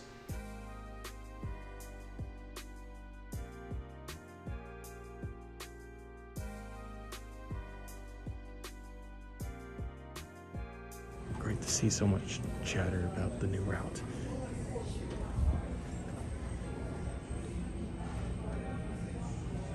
Delta 739 over to, see, oh, that's in the runway. I didn't realize it was so close. I'm not going to be able to get a great shot of that, so I think my best option is to go over to the runway to Delta.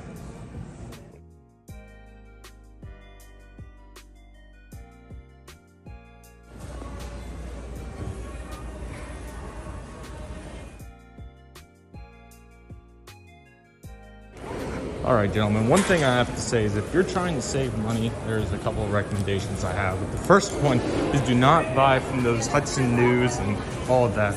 Not worth it at an airport. Like I paid $4 this morning for a water bottle, and this whole meal right here, $9.60. Alrighty everybody, into the next round of pictures. We have even more good ones in Nashville, man. It is so fun to spot Nashville. I absolutely love it. And let's get started right here with the Allegiant Air Airbus A320 taxiing, and then we have the Delta 717 as well hanging out right there. So that was definitely a nice piece to say the least right there. So not the best shots in the world, but hey, you gotta do what you gotta do. And here's the Delta 737-900 rocketing off, service out to Atlanta. Very nice, as you guys can tell. And about to see here in some upcoming clips, the rain clouds were definitely doing their thing to say the least. So very nice. Despite that though, we're still able to get some really nice pictures like this one, the United 737-800 rocketing off. So really nice to get to see that aircraft. That was a fun one. So nice there, right there.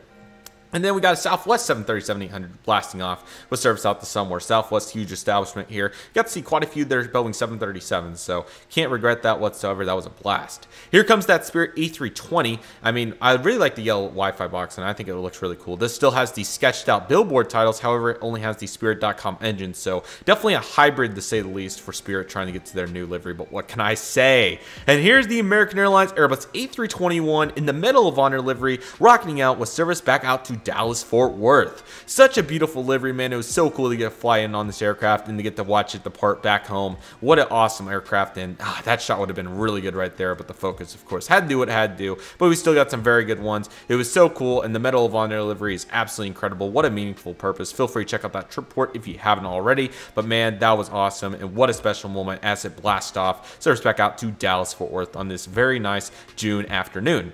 Here's another picture of what the gate looked like right here. It was 1:51 p.m. at this point, and we got the service out to Tulsa here in about an hour time, so very nice to see that right there. That was awesome. And here comes the Southwest Airlines 737-700, as we saw landing earlier about an hour ago. This guy heading out on his departure flight, one of the original 737-700s, November 763 Sierra Whiskey. Very nice as it blasts off. And here's a really nice aircraft. This is a Hawker 800 XP, I think. It's an 800 or 400. But nevertheless, this was probably making some sort of really cool charter flight, which we really like to see it. And there we go, right here with this absolute unit of a Gulfstream. I think this is a G550, but it very well could be a G650. So what a beautiful aircraft. I mean, that is awesome. By far one of my best ever GA catches, and a really, really nice aircraft. Just take a look at that beautiful, absolutely stunning black paint scheme. That is awesome. And rocking out with service out to wherever he may have been going on that particular day. What an airframe, such a nice airplane, and quite a unique one to say the least. That was awesome to get to see in Nashville. Very impressive. Delta 717 pushing back, and then you got the American Emperor 170 in the back right there too, which is looking really good. Not the best picture from across the window, but what can I say? Kind of fun to get to see pictures like that every now and then. And then, as you know, I've obviously run over there to get the pushback shot because it's the Mad Pup. What can I say? You got to get over here when you can. Not to mention, take a look at both of those American Eagle Emperor 170s right there in the background, 175 and a 170. So that was pretty impressive. And you added a 737 on the ramp right there. It was interesting to see American holding those at airports like Nashville. Then in the back right there, you got that that was the Global and then a Southwest Air too. So pulling him up for the engine start too. Very precautious measure here done. So very nice. This is actually not a CRJ 550. This is actually a SkyWest CRJ 700 in the Evo Blue livery. I've not seen many of these before, so it was really cool to get to see this right here. So here's the SkyWest CRJ 700. This guy was probably pulling in from Houston, I think is where they were flying these from. So really nice to get to see that right there. Stunning airplane. It looks really, really nice to say the least. Very nice. And there's the United 737-800 along with an absolute unit of this cumulonimbus cloud. What a unit this thing is, man. There's a lot of cumulonimbus clouds that form in the summer, and this was a prime example of what one looks like. This was entering the mature stage, it would appear to be, and just absolute unit right there, pouring some rain onto the north side of Nashville. So really, really nice cloud right there, and made a really nice backdrop right over here by Terminal A and B. So nice to get to see that, and what a unit that is to say the least of that cumulonimbus cloud. That's very impressive. Here comes another Contour Embraer ERJ-135 flying in. Again, they flew several of these in, so it was really nice to get to see this one landing right here on 2 left. So that was impressive. And here's a shot of what the apron looked like. As you can see, more cumulus clouds and just ultimately quite a nice contrast to the cirrus cumulus clouds and some blue sky to go along with it. Allegiant Airbus E320 making it in some extreme heat haze, but it was nice to get to see it from across the apron. There's another beautiful shot of the United 737-800 in the Evo Blue paint scheme. And there's the CRJ 550, or sorry, this is 700, used to them being 550s. This guy was parking at Alpha 2 coming in from Houston, I believe. So nice to see that. Maybe it was Chicago or Denver too, but one of those three. So nice to see that, but probably Houston if I had to guess. Nice to see that right there, and getting plenty of shots of the Uniteds. Here's that Contour Embraer ERJ-135. They park at gate B4 here at Nashville, and as you can tell, they have the connector piece blocked off on the ramp due to the construction. So nice to see the Contour right here, and they have a really good establishment here in Nashville, so you love to see it. I really like their livery, and I think they're doing pretty well. It's nice to see him parked up and docked up right there at Bravo 4. Very nice. And then you got the United 737-800 finally pushing back after getting plenty of shots of that beautiful airplane. And here goes an Endeavor CRJ 900 for Delta 195 Hapa, Quebec. So it's probably out to LaGuardia or JFK, something along those lines. Not exactly sure where they were flying this aircraft, but it's nice to see him push back. I think this may have been a New York flight if I recall, but nevertheless, nice shots right here despite the overexposure. And there's a really nice shot right there getting the clouds in with the action, and you love to see it. Here comes an American Eagle Embraer ERJ-175. This guy's probably back out to LaGuardia, Reagan, or Philly would be my guess. Doubt it's Charlotte, it might have been, but never know. And then of course you got a citation back there. Don't know if it's coming up on the screen. I hope it is, but the citation was also landing in, and then nice hill backdrop too. And here comes Breeze Airways Embraer ERJ-190 in from Windsor Locks. This would be our ride for the next trip port, as you guys will be seeing coming soon, November 110 Bravo Zulu. What a stunning aircraft this was to see Breeze at Nashville. So cool, and quite a unique city for Breeze to start into, but I think they're going to do really well with it, and I think they have so far. So here comes the Breeze Embraer ERJ-190 in from Windsor Locks Bradley.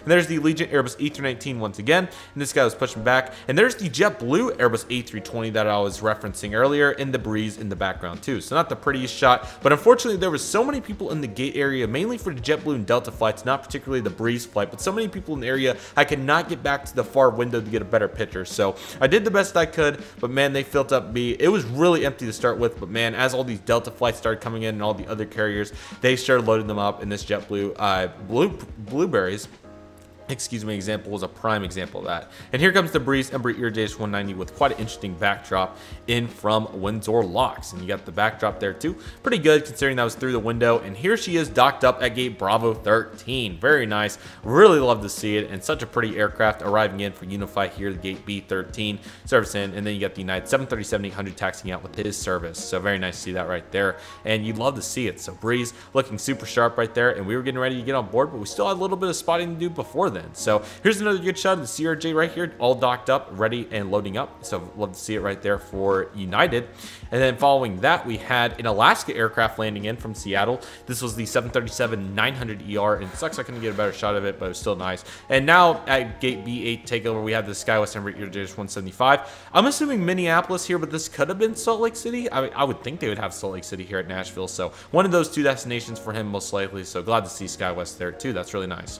And there we go, getting the tug on the breeze Embraer 190. You love to see it. Huge shout out to our ramp crew. Once again, they're doing a fantastic job. And we just boarded in. Here's the JetBlue Airways Airbus A320. He's making it out here right now, so you love to see it. And a really nice angle right here with the Sigma 18x300 lens once again. So really nice boarding experience. We'll get back into some clips in the concourse, but I did want to show this because this is a nice angle and kind of a follow-up to what we had earlier. So we'll get back in, get all boarded up, and then we'll get back out here for the taxi out shots, as we had some really good ones here during the Nashville Layover vlog. So let's get back into the concourse and get that rolling from here.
Alrighty guys, so let's dive into the taxi out pictures. So we have some really good ones to come, and if you were liking what you were seeing with the Breeze Airways pictures and all that, be sure to stay on the lookout for the Breeze Airways Embraer ERJ-190 trip report from Nashville to Tulsa, because it was absolutely incredible and it was so much fun to try out Breeze Airways. So definitely stay on the lookout for that. But here we go, loading up right here. Again, huge thank you to our ramp employees. They do an incredible job. And there's a better shot of the JetBlue Airbus A320 with the blueberries tails. Nice look right there.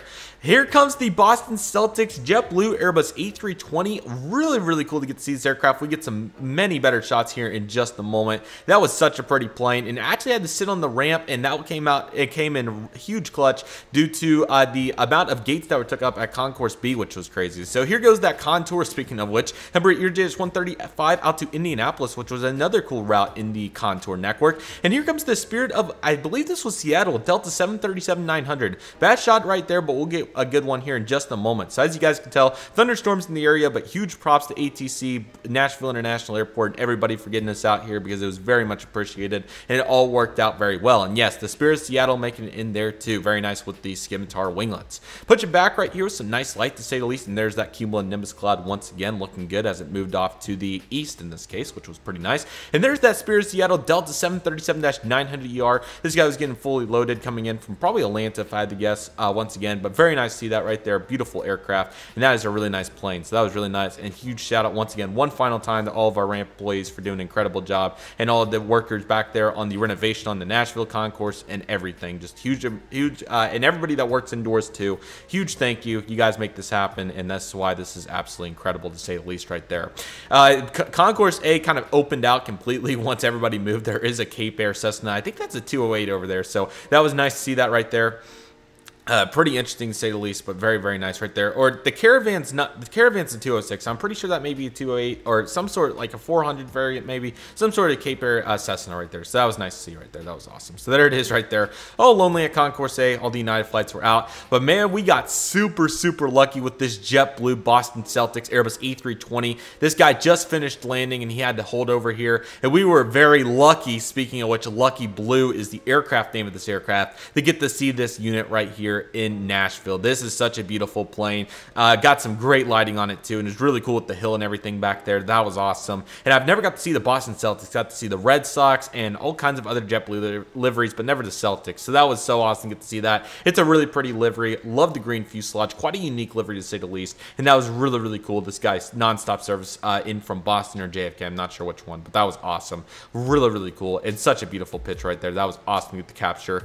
Embraer also has a really, really cool facility at Nashville. I'm not sure if you guys knew about this, but there's been Virgin Australia aircraft, excuse me, not Atlantic, but Virgin Australia aircraft over here all the time. 3 years ago when I came, they were here, and the 190s are back here again today, so that was really cool to get to see, to say the least. So there is a two 190s right there, one on the left, one on the right, so that was very impressive, and I'm sure they do all kinds of overhauls and different things. Looks like there's a United in the hangar back there, so that's really cool. So very nice to get to see that right there, and quite a unique lineup, so that's really cool to see here in Nashville. Quite a unique circumstances. But yeah, don't get to see a Virgin Australia Embraer 190 every day, so that was really, really cool and very, very nice. I love that. And then here's the cargo ramp. This is on the west side of the airport. Yes, that's correct. And here's some FedEx aircraft. Sorry about the bad pictures. And there's some sort of Black Hawk, but and then Primer also has a big establishment going. So there's 737. I'm telling you guys, Nashville would be a cool model airport. You know, there's not like a crazy amount of variety, but there is a good amount for it, considering how small the size it is with the British Airways flights and all that. And even SkyWest has a hangar here at Nashville, which is really cool. And I can see a little Delta peeking out right there. So that's really nice to get to see that too. Here's the Southwest 737-800 rocketing out once again, a little bit backlit at this point. And there's the Primer 737. Not the best shots in the world, but really nice ground service equipment. And yeah, love to see them getting loaded up, especially during the day. Here are the final couple shots right here with the JetBlue. So as you can see, we got this one, and this one. So really, really nice. And I'll actually just take this into the outro right here so I can show you guys some various pictures once again. So thank you guys so much for watching the Nashville layover vlog. I really hope you guys enjoyed it. Nashville is a phenomenal airport. I really hope we get visit again soon. 2 hours was not near enough, but nevertheless, I thoroughly enjoyed my time at Nashville. It's a great airport, and I definitely hope to be back for a third time in the upcoming future. So be sure to stay on the lookout for that. Speaking on staying on the lookout for things, be sure to stay on the lookout for that Breeze Airways Embraer ERJ-190 trip report to continue this trip, as it was so awesome. And as you guys can already get some sneak peeks, it was such a blast. So definitely stay on the lookout for that. It was absolutely awesome, and Breeze Airways is an awesome airline, so be sure to stay on the lookout for that and all the upcoming content from this trip as well. But yeah, lots of awesome things to come. I hope you guys are excited for it, so definitely stay on the lookout for it. And I just cannot thank you guys enough for watching. It was such a cool airport and quite a unique situation, to say the least. Again, it was so much fun. I really hope you guys enjoyed today's video. So with all that being said, that will do it for today's video. Thank you guys so much for watching. I really hope you guys enjoyed today's video. My name is Redriveraviation. Thank you guys so much for watching. Take it easy, everybody. Stay safe. Trust the process. Do what you love and love what you do. My name is Redriveraviation. I want to thank you guys so much for watching, and I'll see you guys soon, as Redriveraviation is signing off. As the COVID-19 pandemic started to line up, the United States saw a variety of startup airlines make their debut in the U.S. aviation sector, one of which, Breeze Airways, began service on May 27, 2021. Over the last year, Breeze Airways has fulfilled a huge portion of leisure travel in the United States and has proven to be a new force in the U.S. low-cost aviation market. After a whole year of trying, I finally got the opportunity to fly with Breeze Airways on their inaugural service from Nashville to Tulsa on their Embraer ERJ-190. Join me as we see what Breeze Airways is all about. Let's get into this. Alrighty everybody, who's ready to try a new airline today? I've just completed a 2-hour layover at Nashville International Airport. In short, my layover at Nashville was a blast. I thoroughly enjoyed my layover, spending time checking out the concourses and plane spotting. It was so much fun. What a jam-packed day it has been so far, including 2 outstanding flights with American Airlines. Be sure to check out out those trip reports if you haven't already. I am super excited for this flight with Breeze Airways for various reasons. First, this is my first time trying a new airline in 3 years, which was Delta Airlines in 2019. Second, I've been trying to be a part of an inaugural flight for such a long time, and I'm so excited that it is finally happening today. Third, this is my first time flying the Embraer ERJ-190. This is quite a unique regional jet, and I'm very excited to finally fly in one. This is going to be such a fun flight, so let's make our way over to gate Bravo 13. When I arrived at the gate, it was such a surreal experience to see a group of people talking about the new route from Nashville to Tulsa. From people excited about not having to take connecting flights to people visiting family, it was so awesome to see so much excitement about the new flight. Nashville's Terminal B was quite a nice facility. While it can get crowded at times, there were plenty of amenities for passengers to utilize. Our aircraft for today was November 110 Bravo Zulu. She was inbound on the inaugural service from Windsor Locks.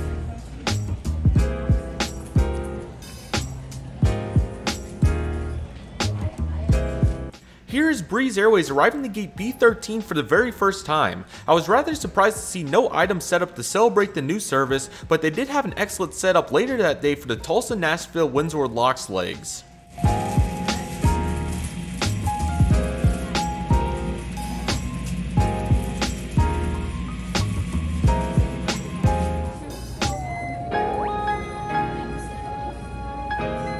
Our aircraft for today is November 110 Bravo Zulu, a 15-year-old Embraer ERJ-190. Originally delivered to Air Canada in 2007, this airframe has been a workhorse for the Canadian airline for nearly 14 years. As Air Canada was retiring the Embraer ERJ-190, Breeze Airways took the opportunity to get some of the Embraer ERJ-190s from Air Canada. This particular aircraft was delivered in June of 2021. Let's get on board and see what Breeze Airways is all about.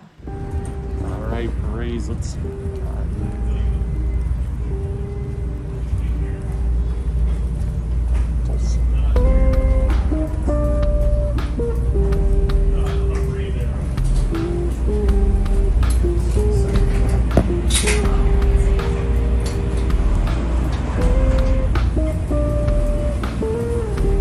Welcome on board Breeze Airways, everybody. So excited to be on board Breeze Airways today. This is looking awesome. Take a look at this cabin. We will do a more thorough assessment here in just a moment, but man, that is looking awesome. And also take a look at this engine wing view combo from seat 9D. Looking really nice with the GSE and the JetBlue Airbus A320. This is awesome.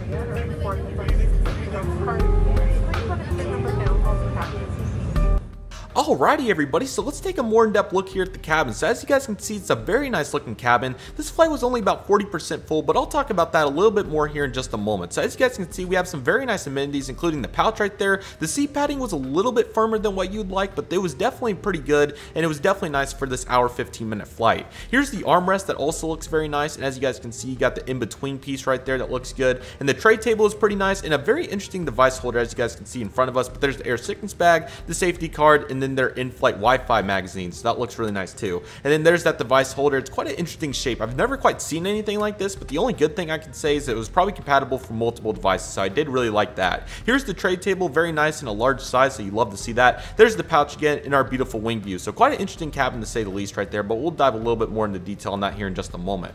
And just like that, it is already time to push back from the delay, everybody. Be sure to stay on the lookout for all the in-flight videos, as those will be coming very soon.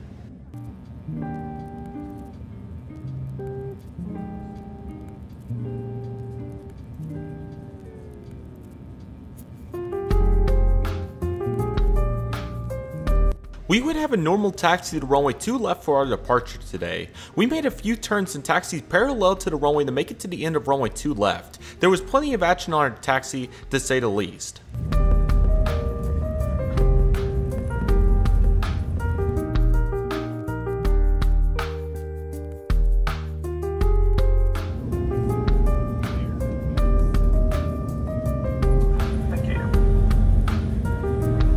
And here we go with the takeoff, everybody. I really hope you guys enjoyed this takeoff, as it was absolutely awesome. Let's dive into this.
climb up to 26,000 feet for today's cruising altitude.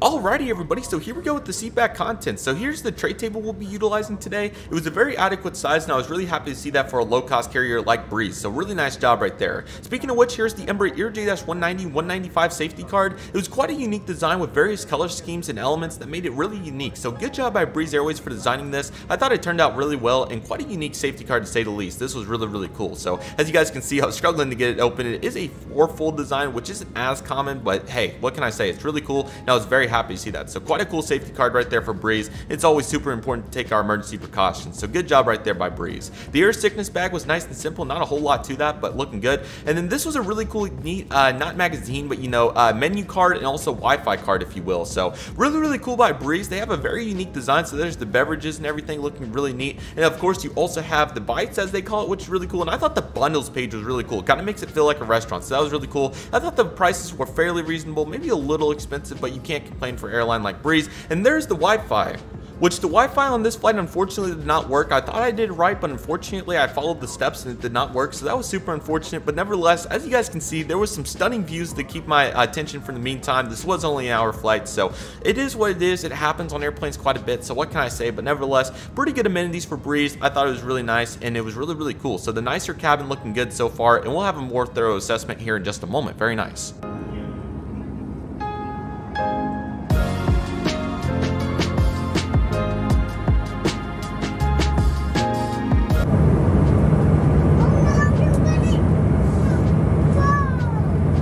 Alrighty, disregarding that, let's talk about our seat in the cabin a little bit more in detail here. So 90 is a really good seat for the engine wing view combo. I highly recommend it. The sounds are really good and the view is absolutely awesome, so highly recommend it. Nice big window, everything that you would want at this seat, so very nice right there from Breeze. Once again, here's the tray table. It's adequate size, not the biggest I've ever seen, but not the smallest, and pretty good to say the least. So here's the cabin right here. Here's another look at the padding and the armrest. Now the armrest is a little janky, but what can you expect? It's really fair for a low-cost carrier. And in terms of the padding, it was definitely not the softest I've ever felt, but it's definitely not the firmest I've ever felt either. It was like more of a firm material, not really like a mesh, if you will, not a wet leather seat or anything like that. So still pretty good, but not too bad.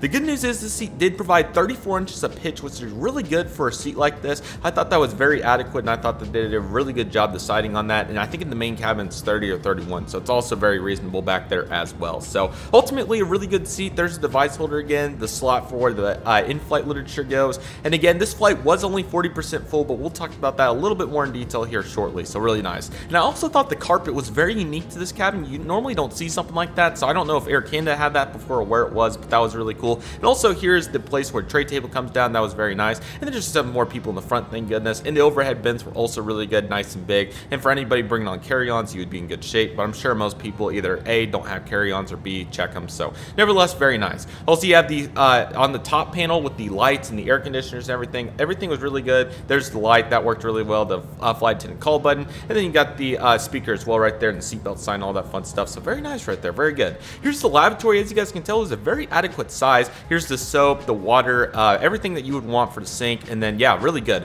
One of the most unique elements, as I'll pan back to here in a moment, here's kind of the big broad view of the toilet, and it was really nice, and the toilet paper is kind of gone, but nevertheless, the air conditioner in the lavatory, how about that? I thought that was really neat. So really cool to see that. Quite a unique amenity, but I've never seen that before, so I thought that was pretty neat for an Embraer 190 especially. That was pretty cool. You also have a coat hook. I don't know if you'd really need this, but if you do, there you go. So quite an interesting setup to say the least, but I thought it was really cool. So very nice right there on that. And also keep your hands washed. Who knows what's going around nowadays, so definitely stay precautious in that department, but really nice to say the least.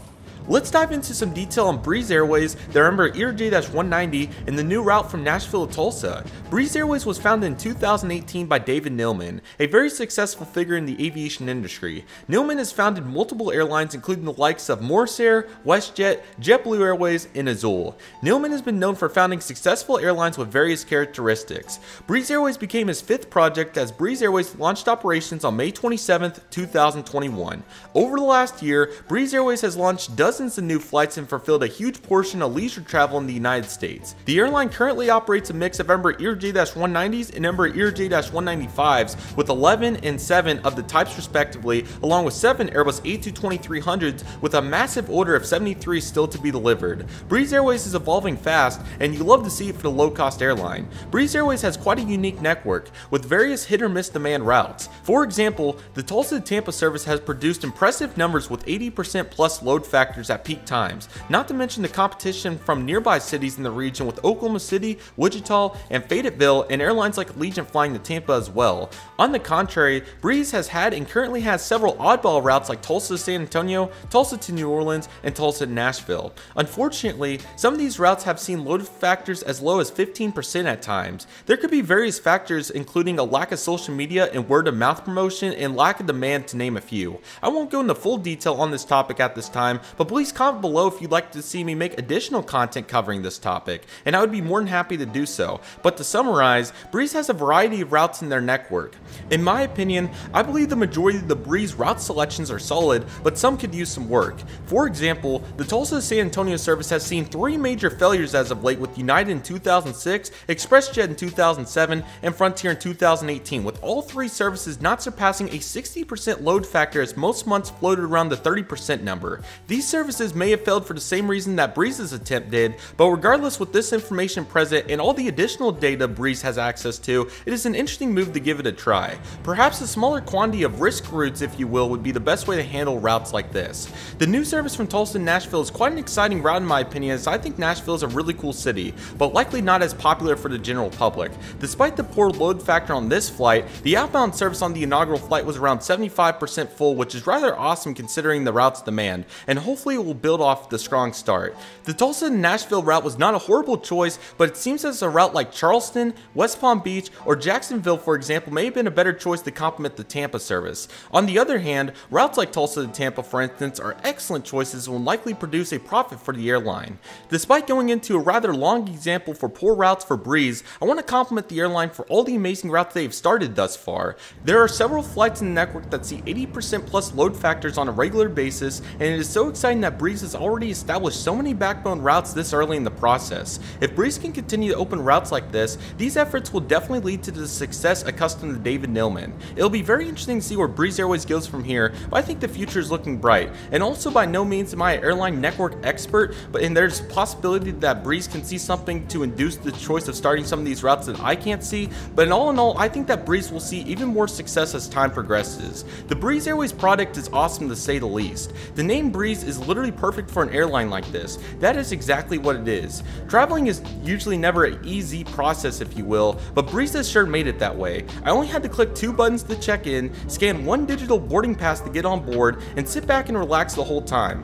Perhaps my experience was so easy since I didn't check a bag, buy a snack, etc. But it would appear as Breeze is as simple as they come. Everybody was super nice, the pilots were laid back, and the atmosphere was a vibe, for a lack of a better term. This experience could have been saturated due to the inaugural flight and all, but I can't imagine that every flight isn't like this for Breeze. It is super cool to see Breeze attacking such a unique sector of the US aviation industry, and I think they are doing an excellent job doing such. Breeze Airways provides 2 cabins on their Embraer J-190s and 195s, nicer and nice. The nice cabin provides 31 inches of pitch, 17 inches of width, and 3 inches of recline. Overall, some outstanding numbers for a low-cost carrier in the economy product. In addition, the nice product provides no change or cancel fees, a personal item, and 2% Breeze points. The nicer cabin provides an additional 3 inches of pitch, which is excellent for taller individuals.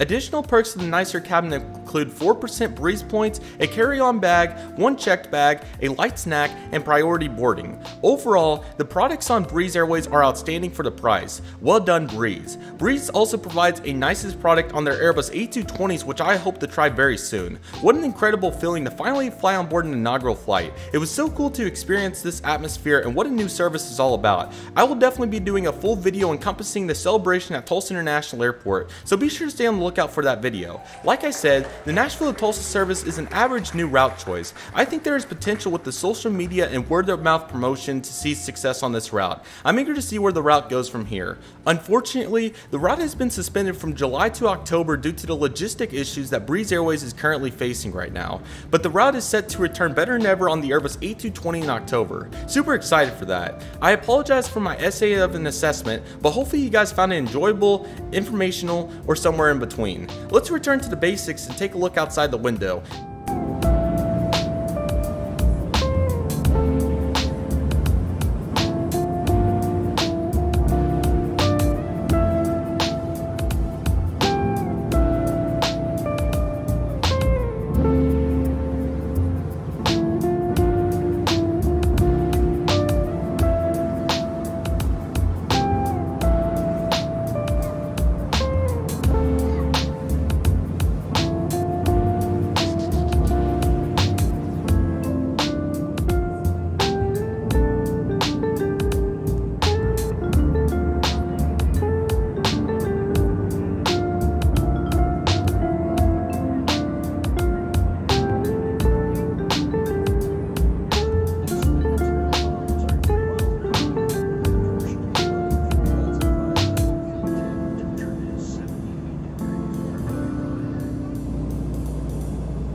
After a quick yet eventful flight, it is already time for our approach to Tulsa International Airport. We would make right close traffic for our landing on the runway 36 right today. There were some awesome views of the Tulsa area, and we'll watch those while we summarize the Breeze Airways experience on our approach. So let's dive into this.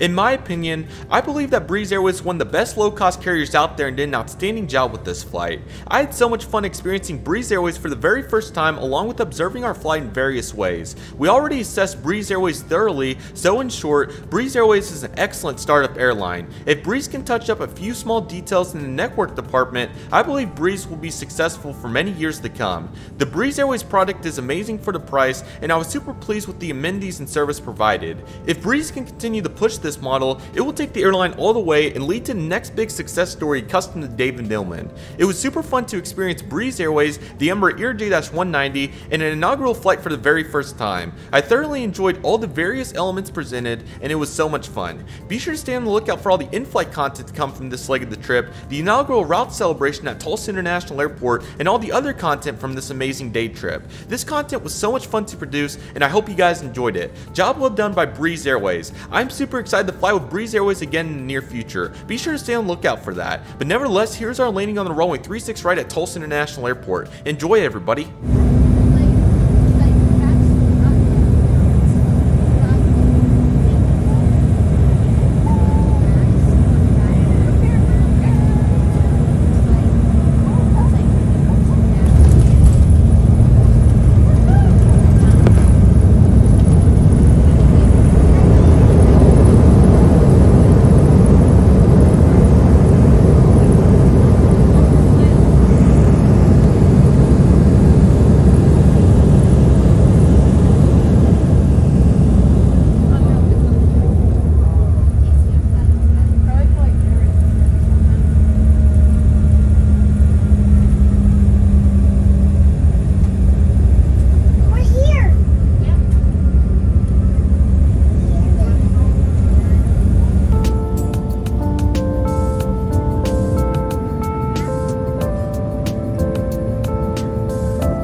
luggage, it'll be at Carousel 6. They do have cake and ice cream out there if you guys like them. Have a great day. Thank you guys so much for watching this trip report with Breeze Airways' Embraer ERJ-190 on the inaugural service from Nashville to Tulsa. Be sure to stay on the lookout for all the upcoming content to see the celebration of the new route, the arrival vlog at Tulsa International Airport, and all the in-flight videos from this leg of the trip. But nevertheless, that will do it for today's video. Thank you guys so much for watching. I really hope you guys enjoyed today's video. My name is Redriveraviation. I want to thank you guys so much for watching. Take it easy, everybody. Stay safe. Trust the process. Do what you love and love what you do. My name is Redriveraviation. I want to thank you guys so much for watching, and I'll see you guys soon as Redriveraviation is signing off.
Please be seated for takeoff. Thank you.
Gemini use our group and Redriveraviation in our better flight mode. If you open the underwater compartment, please use caution as items may have shifted during takeoff. When seating, keep your seatbelt fastened in case of unexpected turbulence. When it is safe to do so, we'll begin our in-flight snack and beverage service. A reminder to maintain ourselves any personal alcohol on board this aircraft. Last but not least, this aircraft features a 4-hour in-flight entertainment system that allows you to access complimentary TV shows, movies, and games on your personal mobile device. For more information on how to access this support, please reference the menu in your seatbelt pocket, and we do request that you headphones and not disturb those around you. Thank you and enjoy your flight.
shortly to collect our remaining service items or anything else that you would like to discard. Thank you.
Cabin crew is also your cleaning crew, so we'll be ready to start to go back to Nashville.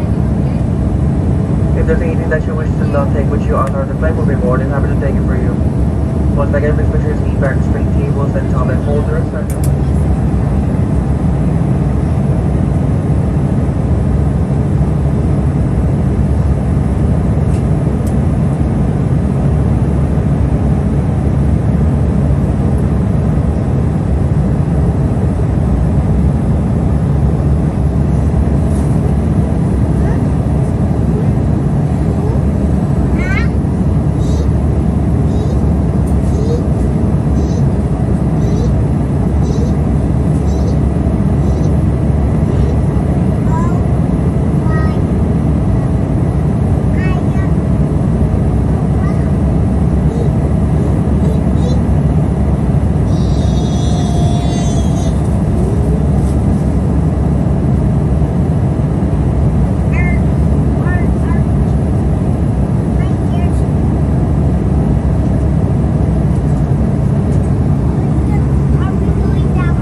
Tulsa, the local time is approximately 5:01 p.m. Please remain seated with your seatbelt fastened until the seatbelt sign has been turned off.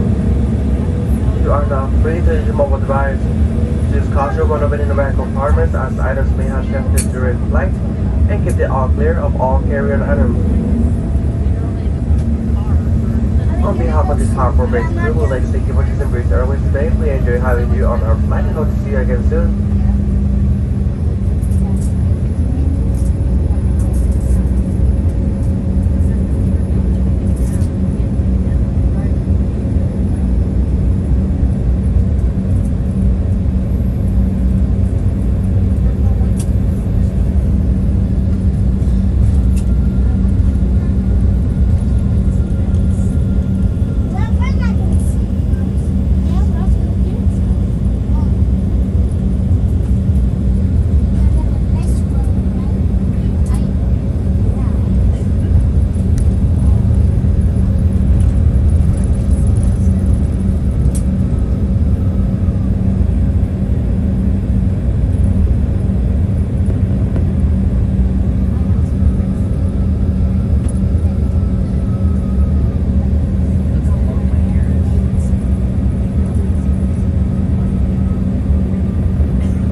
On June 2nd, 2022, Breeze Airways began nonstop service from Nashville, Tennessee to Tulsa, Oklahoma. I've been wanting to be a part of a nonstop flight for quite some time now, and I finally got an opportunity to do so with this new service. Join me as we check out the inaugural service celebration at Tulsa International Airport. This is going to be a blast, so let's dive into it. I have just arrived at Tulsa International Airport after experiencing Breeze Airways for the very first time. Be sure to check out that trip report if you haven't already. As we arrived at the gate, a flight attendant let us know that cake and ice cream were at the gate to celebrate this new flight. Tulsa International Airport has been known for having fun celebrations for new routes, so I was very excited to see them celebrating this service with the same recognition. Let's get inside and see what this celebration is all about, everybody. Wonderful day. If you did check any luggage, it'll be at Carousel 6. They do have cake and ice cream out there if you guys would like some. Have a great day. You mean Sharon? And welcome to the celebration, everybody. So excited for the celebration, and man, what a vibe this was, for lack of a better term. This is absolutely awesome, as you guys can see. So just an awesome atmosphere, to say the least. So many people excited about the new route, talking about it, the convenience, just like I was talking about in the Nashville Layover vlog. This was absolutely awesome. It was so cool to get to see this moment. I mean, like I said, I've never got to be a part of an inaugural flight, so it was so cool to get to come back to my hometown and to see everybody so excited about the new route. So of course, this isn't the biggest airport in the world, about 25 nonstop destinations. So when we do get a new service or a different aircraft or something like that, it is very exciting. And as you guys can tell, it was absolutely awesome. So this was so cool. So over there on the table, as they said, there was ice cream and cake, which was really nice, and there'll be some upcoming pictures of that here in a moment. But it was an absolutely killer red velvet cake. Great job by Tulsa International Airport for providing that. That was so good. It was absolutely awesome. I believe there's also some cupcakes over there and some ice cream as well, like I said. So that was absolutely awesome. Sorry I didn't get a full picture of it. I didn't want to disturb everybody. It was really busy, because who doesn't like those free amenities? But there was also some different things planes, including a inaugural Nashville flight card, which was really cool, as you guys can see in the upcoming pictures. So that was an absolute blast. There was also some really cool, I guess, merchandise, if you want to call it that, including a Tulsa International Airport cowboy boot coaster, or not, whatever they call those things. I don't know exactly what they're called, but that was really cool. And then they had water, of course, and all that fun stuff. So very awesome to see this, and man, it was just so cool. So seeing Breeze expand is awesome. I mean, I don't even know where to begin, especially in such a unique route. Like I said, in the trip report, there could have been some better choices in my opinion, but just see a new route. Like I said, I mean, I didn't really care that it was such a weird route, if you will. I was just so excited to be a part of an inaugural flight, and it's so exciting to see what Breeze Airways, excuse me, is doing. And just in general, it was so cool. We'll have some more upcoming content soon, just wow, what Tulsa International Airport is doing in general, and hopefully some on Breeze too, just to assess the full the progress in the recent years, and just so cool to see. So this was absolutely awesome, and I don't even know where to begin. This is super cool. So we have some upcoming video clips to take a look at, so let's take a look at those, as there were some really cool moments there, and I'm very excited to share those with you guys. So let's do that.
No, not yet.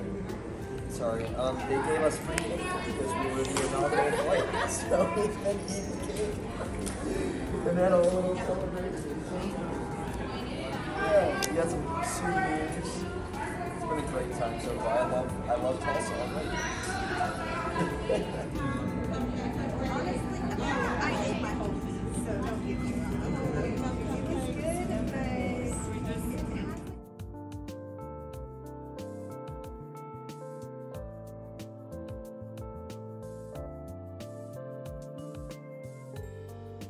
Alrighty, everybody, I'm the last one here, and I'm here to see if they're going to do water can salute. I hope so, but really solid. Of course, you got the banner here. We'll go take a better look at that here in a moment, but here's where the cake was and everything. Sorry I didn't get the best footage of that, but that was looking great. Obviously, Breeze took Bravo 9 from Frontier, so here's all the gates screen and everything. So there's the gate, a little leftover cake from the gate agents. Then you got, I don't know why it's lowercase b, Bravo 9, Breeze 521, Nashville 530. You got the Breeze check-in area, which is great. And then last but certainly not least, the excellent hashtag Fly Tulsa banner here, which is phenomenal. They did a good job with that, so looks great. Phenomenal. Already got pictures of the Southwest Max. Been wanting to see one of those for a long time, but one plane that never ever gets old, and I just cannot believe chose to show up, is the American Airlines 737-800 in the Chrome Heritage paint scheme. I've seen this thing, I think 5 or 6 times at this point. I never get tired of seeing it. That's probably the best lighting I've also seen it in. Very debatable, but there we go. Sorry. Oh yeah, speaking of which, I showed you guys, but obviously we have a little microfiber cloth. I think that's what that's gonna be, I'm not sure.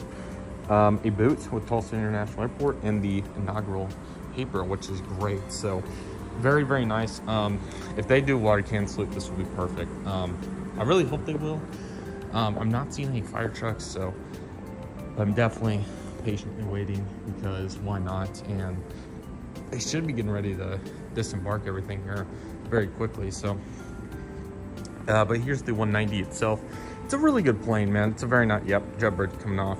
It's a really good plane. I was really happy with everything there. Nashville did a really bad job with their inaugural. They did nothing. The gate agents just said a couple more things than that, but yeah, there it is right there. I think it has a pair of David Clark's on the tug guy. That's awesome. So, but yeah, it was super great. It was phenomenal, absolutely incredible. So, really nice. But yes, they did a great job and a great plane at Breeze. Excited to fly 220 very soon. Very nice. Take a look at that. Very nice. But yeah, super excited. I think they just got to keep promoting. And I mean, there was like 70 here. There was quite a few. So they're not 100% by any means, but they are definitely much more than what we had coming in, which ended up being like 40 or 50. So it wasn't bad for the first flight. I'll be sure to take a look at loads going forward, of course. But I think just a little bit of promotion. I think their Thursday, Sunday setup's pretty good. Maybe even change it to Friday. I don't know. But that's a phenomenal plane right there, man. The Breeze 190 is great. Definitely just nice and easy. I think the worst thing that happened was my app glitching out for the boarding pass, but that's it, man. I mean, it's really incredible. There's a luggage loader right there, really nice. Love to operate one of those things one day. Of course, you got your baggage carts. Well, tugs over there as well. And we don't cater here, of course. This is not a home station, so yeah, no catering here, but man, that's incredible. So, but yes, they've done such a good job. I'm really excited. Hopefully they'll be a part of more inaugurals to come. That was my very first one, so very nice. Looks like that dropped, or actually that's supposed to be on there. That's a fuller, so very nice. But yeah, just seeing if they're gonna do a water cancel it here, and then I want to maybe go open the garage. That's my thought. So I may go open the garage and see. But yeah, I mean, that's insane, man. So because obviously we landed 3-6 right, but Envoy took off 8, which was odd, but yeah, phenomenal. So yep, disembarking oxygen or supplemental, whatever it is. I think it's oxygen. Yeah, Bravo 9 was added only 4 years ago. It's a great jet bridge. It does a really good job. So glad Breeze gets to utilize the jet bridge after the Frontier scooted out, unfortunately. You guys saw a couple of remains from them. And yeah, that over there, I want to go talk about that because that's pretty funny that this is still here. So they still have the baggage carry-on, which is pretty funny. I don't know why this is still here, but they do. So, but yeah, I saw this in Nashville more in detail. But yeah, this is still here, which is pretty funny. So might as well come over here and look at it. But as far as I'm aware, they're done. Maybe they come back, I don't know. Oh, this is a better perspective over here, Breeze. I didn't realize that. I can get this far down here. Yeah, this is great. Let me get a little bit farther. There we go. A little bit of rain on there, but okay. So yeah, just have to wait and see if they're gonna do water cannon. Okay, there we go on some good pictures. So that was awesome. So yep, here we go. So getting ready to push. We'll watch it from this angle. I think we'll be pretty good. So again, not seeing any fire trucks. Not to completely lose hope there, but it probably would have been out by now. So yeah, Breeze is gonna push here. We'll get some great pics. Yeah, sun's in an interesting spot for this gate, so we should be able to get a couple. So I'll film the majority of it till they start turning it. They will probably turn it out and back as they did this morning. So yeah, probably go do some spotting because I mean, guys, look at the weather. It's amazing out here. There's a couple clouds right there, but that shouldn't be too big of a deal. Should pass in a few minutes. So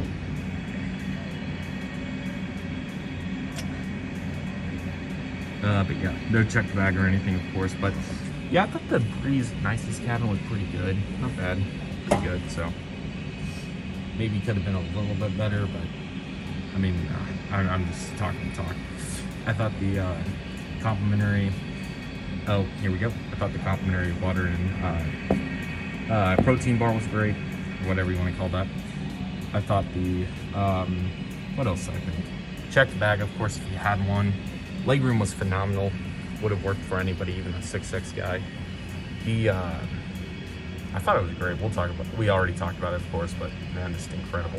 Alrighty, so from there, Breeze pushed back, taxied over to runway 8, which was really interesting. I don't know why, but they ended up taking runway 8, and they took off back out to Nashville, which was really cool. Also want to give a huge shout out to Skylight Productions for being on this flight. Somehow I did not end up meeting him, which was so crazy because I didn't know what he looked like, and I guess that he must have missed me, which was unfortunate, but luckily we ended up getting to meet recently at Aviation Day at Tulsa International Airport, which was so much fun, and definitely expect more where that came from, like I said earlier in the video. But what an awesome celebration this was. It was really cool to get to encompass the details, especially since I was able to live narrate that last portion of that, which was really cool since there was literally nobody back there. So that was really cool, but all those thoughts are still valid besides the Nashville inaugural celebration ended up being after the fact. So that ended up turning out really well. I still wish they would have did a little something for the inbound and outbound flight right there, but hey, you can't complain. It happens, and I can't complain with it. It's all good, and I love to see it right here for Breeze, Tulsa International Airport, and everybody else involved in Nashville too. So absolutely awesome. I really hope you guys enjoyed this video. It was quite a unique one, but I thought it'd be cool to encompass these details and dive into what it was like to see a celebration. It was really cool to get to see all those details. Again, you guys heard all that chatter. So awesome to see. I'm really excited to see where this route will go from here, and I hope you guys are as well. So with all that being said, that will do it for today's video. Thank you guys so much for watching. I really hope you guys enjoyed today's video. My name is Redriveraviation. I want to thank you guys so much for watching. Take it easy, everybody. Stay safe. Trust the process. Do what you love and love what you do. My name is Redriveraviation. I want to thank you guys so much for watching, and I'll see you guys soon as Redriveraviation is signing off. What's going on, everybody? Welcome back to Redriveraviation. Hope you guys had a fantastic day today, and today we have the arrival and conclusion vlog at Tulsa International Airport for you guys. What a fun video we have in store to conclude this outstanding day trip from June 2nd, 2022. I hope you guys are excited for today's video, and without any further delay, let's get started. I have just arrived on the inaugural Breeze Airways service from Nashville to Tulsa. If you missed the trip report and or the inaugural flight celebration video, I highly recommend checking out those videos to get caught up to speed on where we are now. We'll pick up right where we left off in the celebration video after a quick highlight reel from that event. Let's get into this.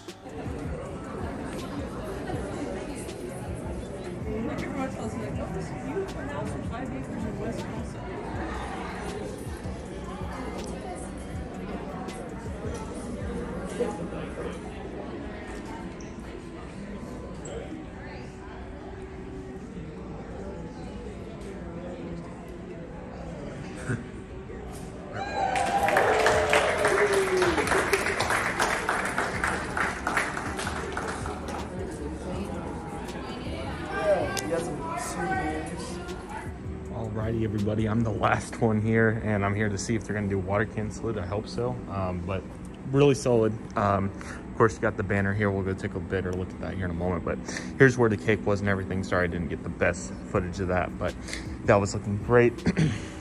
Obviously, Breeze took Bravo 9 from Frontier, so here's all the gates screen and everything. So there's the gate, a little leftover cake from the gate agents. Then you got, I don't know why it's lowercase b, Bravo 9, Breeze 521, Nashville 530. You got the Breeze check-in area, which is great.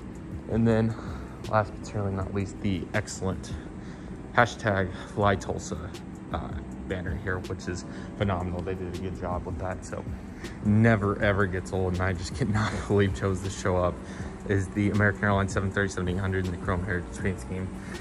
I've seen this thing, I think 5 or 6 times at this point. I never get tired of seeing it. That's probably the best lighting I've also seen it in. Very debatable, but there we go.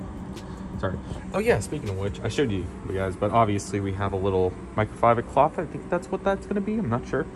A boot with Tulsa International Airport and the inaugural paper, which is great. So Alrighty, everybody, welcome to Tulsa International Airport. As we have a ton to assess right here, and I'm really excited to dive into all these pictures. We got some really good catches considering the time frame that we were at Tulsa International Airport, so I thoroughly hope you guys are excited for this. We'll have some video clips to come after this as well, but let's dive into all these pictures as we have so many good ones, excuse me. So once again, feel free to check out that Breeze celebration video if you'd like to see all the details, but here's that Embraer your J-190 November 110 Bravo Zulu, loading back up with the turnaround service out to Nashville, Tennessee. Really cool route, and so glad we got to fly on that aircraft. That is a beautiful airplane right there. And then taxiing in right here, we have the Southwest Airlines Boeing 737 MAX 8 taxiing in from Houston Hobby. Really excited to finally get to see this aircraft. I've been trying to see this one for quite some time, and I'm really glad that I finally got some really cool shots of it, as we'll see over here in the parking garage as well. But this was still a very cool angle as well, pulling in the gate Bravo 5 inbound. Really nice airplane right there. Super glad we got to see it, and this angle was even pretty cool too. There's some different ones at the Breeze.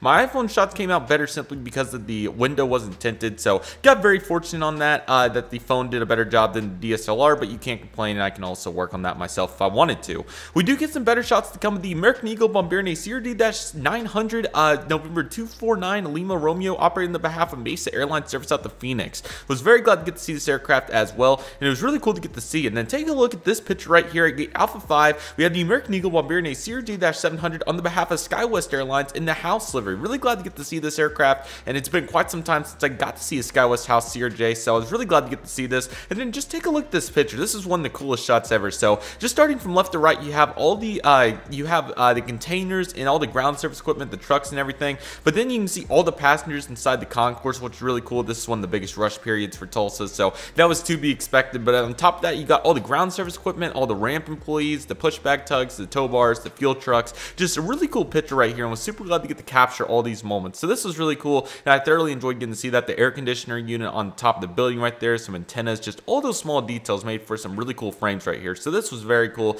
and we were very fortunate to get to see this right here at Gate Alpha 5. That was awesome. And then here's some better shots of the Mesa CRJ-900, like I said, out to Phoenix. And then I came up at the Gate B5 to get a really cool shot of the Southwest Airlines Boeing 737 MAX 8. This is a really cool aircraft, and as you can see, they're getting the plane filled up. It looks like they're getting some baggage loaded on as well, and they're getting, I'm not sure if that's oxygen, the yellow right there, but I'm pretty sure that's what the yellow or tube is for. So really cool to get to see that right there as well. That was really fun. And then at Bravo 3, we have the Southwest Airlines Boeing 737-700 loading out. I think this may have been going to Dallas Love Field. Not completely sure on that, but that was a really cool catch right there, and I was glad to get to see it from that gate. There's another shot of Mesa right there, really nice as well. And then panning into our next picture as we slowly load into it, as it takes a moment here. There's SkyWest once again, and oh my goodness. Excuse me guys, but man, wow, how about this?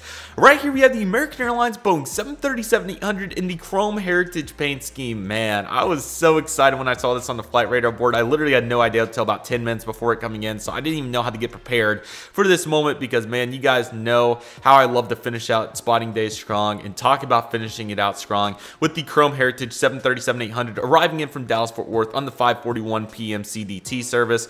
And what an airplane this is, man. I don't even know where to begin. I believe this is my second or third time catching it with the Wi-Fi box. It actually may have been first. I can't remember. So I was really glad to get to see this. And man, talk about cranking it back. It's always a blessing to get to see the Chrome Heritage livery at any given time, whether it's on that new Embraer 170 or, of course, on the Boeing 737-800. I never get tired of seeing this. I think this may be my most caught special in the American Airlines Heritage fleet.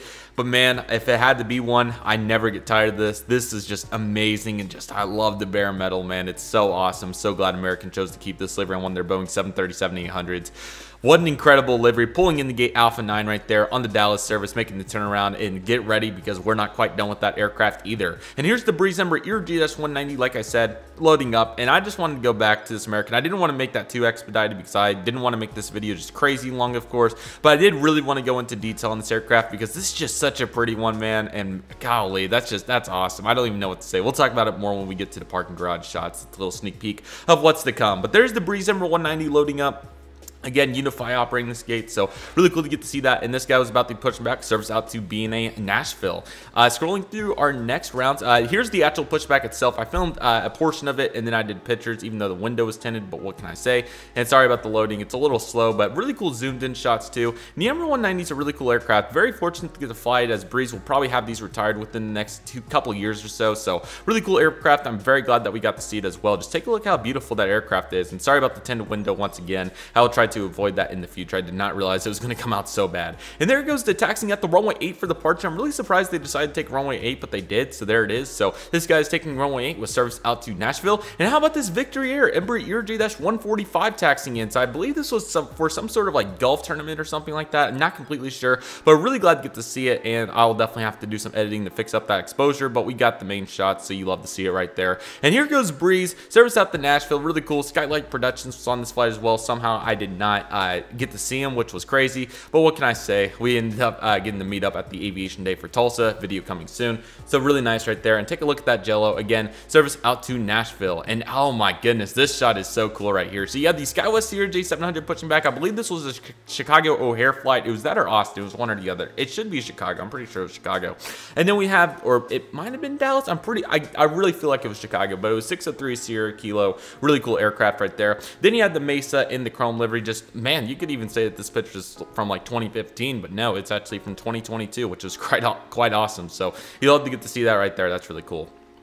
And then some more tinted windows. Looks like a FlexJet Phenom. Maybe a different type of the 300. I don't think it's a 100, might be, but glad to get to see that as well, even though the angle wasn't the best. And there goes SkyWest taxiing out for departure. Really nice right there. And here comes a commuter, Embraer ERJ-145 for United Express, November 11176. Service in from Houston, I believe this flight was. It was really cool to get to see this aircraft pull in. You know, the Embraer 145 isn't anything special by any means, but it is still a very cool aircraft, especially get a really cool head-on shot right here at Bravo 6. I definitely want to take this opportunity because you don't get to do this every day. And I thought this turned out really cool. So definitely, if you guys like this as a wallpaper, comment below and I'll send you a picture of it on your desired email, social media platform, etc.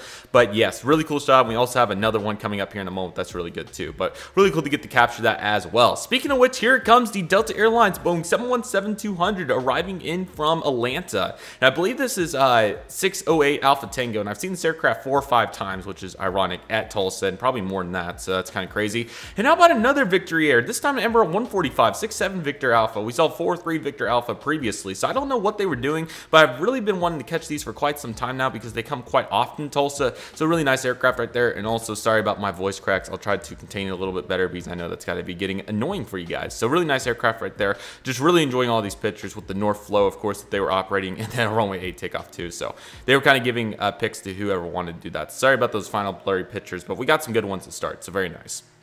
Okay, so we took it over to the Alpha Concourse because I want to see the Delta aircraft, and you'll see here in a moment. But as you guys can see, here's a really cool picture of the Alpha 2 gate area. So they actually had an underground gate over here. This used to be gate 20, I believe, and I believe this gate actually used to have a jet bridge, which is really cool, even though they had this underground terminal area. Now, my best guess on this is previously, when Northwest started flying to Tulsa, they used gate 20, and they initially started operating the Masaba Saab 340s, if I recall correctly, in the DC-910s. So my guess is they loaded these up from the ground, which was really interesting. The Saab makes sense, but the DC-9, if they knew that they were going to fly that on their Memphis service back in the late 80s into the 90s, kind of interesting that they chose to do it like that, but I believe this is where they parked, and we'll definitely be getting into that in more retro Tulsa research. But a really cool shot right here. You can see some seats down there, which is interesting, so they're definitely ready for more RJ flights if they do have them, but we have plenty of jet bridges, so pretty interesting right there, but very cool to say the least. And here's the Delta Connection Embraer ERJ-175 pushing back with service out to Salt Lake City, Utah. Really cool to always get to see this aircraft, especially up close with the unified ground service equipment as well, and the Marshall handlers too. So really cool shot right here. And this is 241 here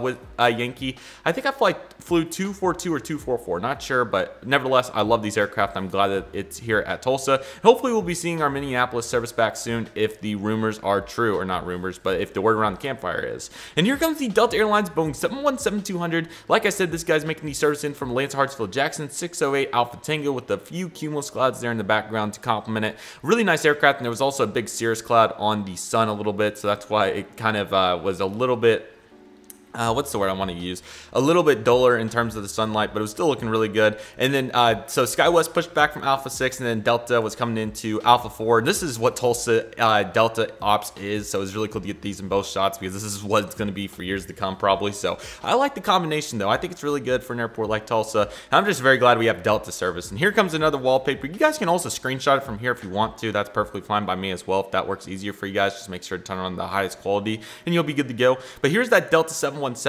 pulling into the gate here from Atlanta. Very nice, and I actually kind of want to make this my wallpaper, but I gotta stay true to my American MD-80. But this is a really cool shot right here as well. So really cool to get to see how big the fuselage is too compared to that 145, which is really cool. And then of course you got the vents right here that we're talking about, the engines back here, the TUL. There's a really cool shot right there and really cool. And then this also has this looks like 737s, Embraer 145. I'm not seeing the 717 on there, but who cares? It's all, or 717's right here, so it had to pull up. Yeah, pulled up to the 717. Nice, very cool. And then this is probably a good one to screenshot. I know it was a little off, so I apologize about that, but still pretty close. And then we got a side shot, of course, because why not? Gotta love the jet bridge piece right here as well. Really glad to get to feature that. And also the Delta 175 and the UPS A300 in the background. So this is cool to get to utilize. And then we got some unified ground service equipment over here, a GPU it looks like, or something along those lines. I think that's what that is. You got the chocks on the main landing gears as well in the nose landing gears. And then this piece right here seems pretty interesting. Not exactly sure what that is. Probably like a power unit or something like that. Don't really know, but that's really cool. I like that a lot. So Delta 717, of course, inbound from Atlanta. And then, of course, we got the other side because why not? Hopefully I get a better shot than that because that one was a little not the best. Would definitely need some work, but it's all good. We got some good pictures of it, and glad to see 608 once again, as per usual. Very nice. Okay, and here comes I forgot what this was. This is the really cool RJ that I saw. Actually, let me look this up simultaneously because I am actually legitimately very curious to see what this is because I have honestly no idea. So let me reference the iPad over here real quick and I'll get you guys an answer for what this airplane is. So this is 700 Juliet Charlie, and this is a okay, this is different. Let me see, make sure I don't get this wrong. This is the 1981 Rockwell International Corporate NA-26565 airplane. Okay. Well, I wasn't expecting that to be the name of it, but that is literally the name of it. So this guy was arriving in right here. This is actually based here in Tulsa. The owner is Oxley John C. Trustee, so that is actually based here. So really cool aircraft right here, and I didn't know this was based here. So it probably doesn't fly that much because I haven't seen it. So that's really cool on the radar or anything, but I could do a better job of looking at all of them. But that was a really cool catch right there, to say the least. And taxiing on a runway 36 right here, Gulf 1 is the Delta connection number, ERJ-175. Again, double daily service to Salt Lake City. So he was blasting off, and you love to see it right there. Very consistent and a really fun service right there. And then this is when I walked out of the terminal. We do have some clips from inside the terminal, so expect that to come, of course. But as you guys can see, Delta 717 looking really cool from this angle with the trees and everything, so I thought that was kind of cool. Very nice. And then coming up, you got to get the shot of the U.S. flag right there. That's absolutely awesome. I don't know if it's coming up in the frame, but here's what appears to be a Southwest Heart aircraft contrailing in the background, so that's really cool. Very glad to get to represent that, and that is really nice. So we got some video clips to dive into, so let's take a look at those before we take it up to the parking garage, and I'll talk about that here more in detail in just a moment. Alrighty guys, doing some last minute terminal spotting. We're gonna get the Delta connection number 175, service out to Salt Lake City, and then American's boarding. So we're gonna go up to the garage just really quick, just why not? I mean, it's Chrome, come on now. And I would do stuff with grandma, but she's really tired from having me and my relatives over. So we'll call it quits there, and that's not a bad thing for me either. I'm pretty tired, and as soon as I can get back to the house, I'll work. I see additional parking spaces they definitely needed after this morning, but it's just so awesome to see the airport. So much traffic. I mean, that's awesome. Tulsa did a great job. One water can slip would have been awesome, but I'm not going to complain. It's okay. They did it when Breeze was a new airline, so there we go. All right, Delta's taking off. I'm checking in a moment.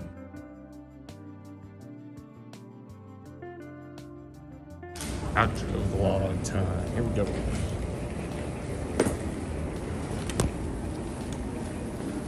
So of course with Breeze I would have exited on the other side, but since I was over here and need to get to my truck quicker, this works perfectly fine. So, but it is really cool with terminals, change like that. So there you go over here. Should be sometime in August, I believe, hopefully. Things go according to plan. Yeah, that's it. We departed security. Another great day. So excited for the next one. So yeah, Chrome is currently loading up. We're gonna get up to the garage really quick, take some good shots of that, then we'll be taking it home.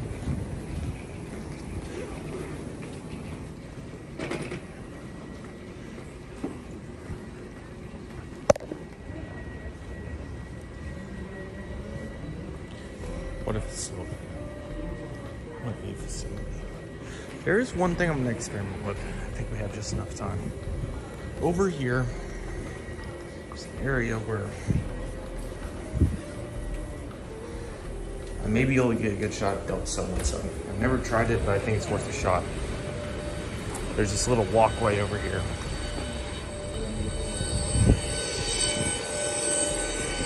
A6 would be better, but this is okay. I'm gonna try to get it from right here. I decided to come over here so I could talk to you guys a little bit louder, a little camera shy, but man, what a day. Awesome. Thank you, Tulsa, for the awesome festies, for a awesome route. I was a little skeptical at first, but honestly, I feel like with some good promotion, that is a key term, good. I didn't even think about getting Delta 717 from up here. Maybe I would, because this parking garage is okay for select viewing purposes. Anyways, damn, it's still full over here too. Wow, okay, so there is more spots over here, but for the most part, I mean, this garage is busting. Yeah, that's impressive. Obviously, you got several on the first row and everything, and I'm on the far side, but that's impressive. Most people must have got packed. I feel like I came all the way to the end down here. Yeah, some people must have. This is different. Well, this is good to know that there's this additional option. But yeah, but thank you so much, Breeze, American, Tulsa, Nashville, Dallas. That was awesome. I think that there's 2 levels because I've locked this whole thing and I didn't find my truck. So, because I think this is either hourly. Yep, that is definitely a problem.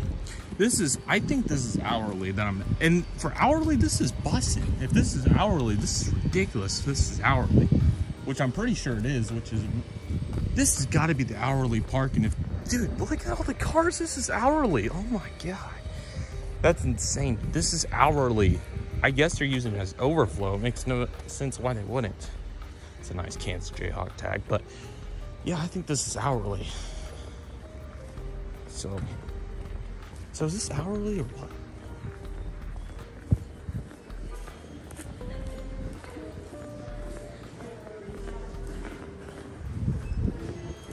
I think this is additional parking, but 2 is so cool, it's ridiculous. The overhang thing messed me up because this one's the other. Here, I'll show you guys. You guys will see. The canopies over here messed me up. That was all my fault. Just gonna squeeze through these rental cars, but yeah, the hourly screwed me up completely. Happens to the best of us. But yeah, that's a learning experience, I can tell you that much. So yeah, of course we have Enterprise, National, Morrow, all of them. Hertz, Dollar, Thrifty. I've never heard of Thrifty. That's pretty nice. So yeah, we have all the boys, which is awesome. But as you guys can see, the canopies are the exact same. I just didn't really think about driving straight. So this is where I should be located. I believe I should be somewhere over here. Because the bridge over here messes it up completely. But now this is level 2 and this is almost level 2. I think 3's hourly. I mean, I think you can get up there, but I don't know. I didn't see. I think you drive all the way around for 3. I don't know. I bet I've walked almost 8 miles at this point. I was at 5 in Nashville, so I bet I'm really close to 8, but that's good. That's really good. So yeah, I'm pretty sure I was on this row, and I think I was past the intersection by a good bit. Oh, let's see. Yep, I see my truck. I think that's it. But yeah, great overhangs for everybody's vehicles. So significant weather, it does not become an issue. I would be eager to see what snow looks like here. It'd be very interesting to see if like blowing snow can cover that up pretty good. But yeah, very nice. I think that's mine. It looks pretty damn dirty. So yeah, that's gotta be it. Hopefully my tire's okay because it needs to be changed and it's pretty low. But yeah, just want to thank you guys so much for all the support. None of this would be possible without you guys. I'm sure this took another 3 months as expected, but I like my routine. So, but I really hope you guys enjoyed it. This was an absolute blast to develop for you guys. I'm sure I had a bunch of fun and they were great flights. First class is awesome. I really enjoy it. I think it's definitely worth it on longer flights, especially if you want like that. The refills on the water were great. I mean, they were very attentive and they were great. So that was awesome. Getting the flagship roller was very fun too. And we also got to fly Breeze, of course, which I thought their product was pretty good. For a low-cost carrier, you can't really complain. It was great. Make sure I had everything. But yeah, started here like, oh crap, I forgot that I need to get up to the garage. I think I'm still okay on time. Yeah, I just gotta hurry. All right, I'm getting up to the garage and hopefully we'll see Chrome. That was my bad completely. I didn't slow roll it, but I didn't really think about it. Okay, we're going up to the garage. Not this garage, but the fine parking garage to catch it. There's an air mattress, but thank you guys so much. Take it back to narration. Alrighty, we made it to the garage. Currently waiting on one aircraft, and that's going to be, I guess we're going to get a Southwest 737 out of this, but American's pushing. Okay, both of them are coming. That makes me very nervous. I'm going to get a new SIM card because we are going to need a new SIM card if we got both of them. So, because I only have 9 photos left, and I think it's probably time to, you know what? I'm going to try to make it on 9 pictures. I think I'll spare one for Southwest and for the American. But this has been phenomenal. So American's pushing. Looks beautiful. It's a great opportunity. There's no clouds over there. So I saw it land here about 4 years ago, July 2018. So I flew Make-A-Wish for Allegiant. So I don't want to say it's not a big one, but I want to say first special delivery in a long time, I think is the best way to put it. It's been 8 years, 7 years, excuse me. So yes, very awesome to get to fly that. And then, of course, we got another 737 for the portfolio, which is great. But Kodiak first class is okay. I would only recommend it for a flight that's at least over 2 hours, and you get a good deal on it. So it's just very nice and attentive service. And yes, was it worth $200 for the total upgrade? I would argue yes. I would say yes. And some of those were perfect, you know. It would have been great to have a lunch service on Nashville. That would have been really nice, but at least we got a solid snack. Those brownies were really good. I can't lie. The little brownie snack pack chip things, whatever. And of course you have Breeze. Breeze did really good. I'm still in that process because that was different. That was very different. They're an LLC, of course, so you have to keep that in mind. I haven't flown an LLC in a while. Oh, now we're going to get an American RJ9. I'll probably change for... I guess I'm just going to have to be very particular with my shots. Actually, I can probably delete a couple. That's what I'll do. Here comes the beauty herself. But what I was going to get into was... I wouldn't call this an appetizer, but this was a perfect way to get back. It wasn't too demanding, despite me coming up here to do a little bit of spotting, but it's only like 15 minutes worth. Oh my gosh, just look at that thing, man. This was just amazing. It was really good. I think we may even get a scene double shot on these two, but it's just kind of shows what we can do. But this was phenomenal. He's out to Phoenix, the Mesa 900. Absolutely incredible. So excited for what's to come. We have a great trip in about 3 weeks, I think, to the day. So it's going to be amazing. Let's do this, man.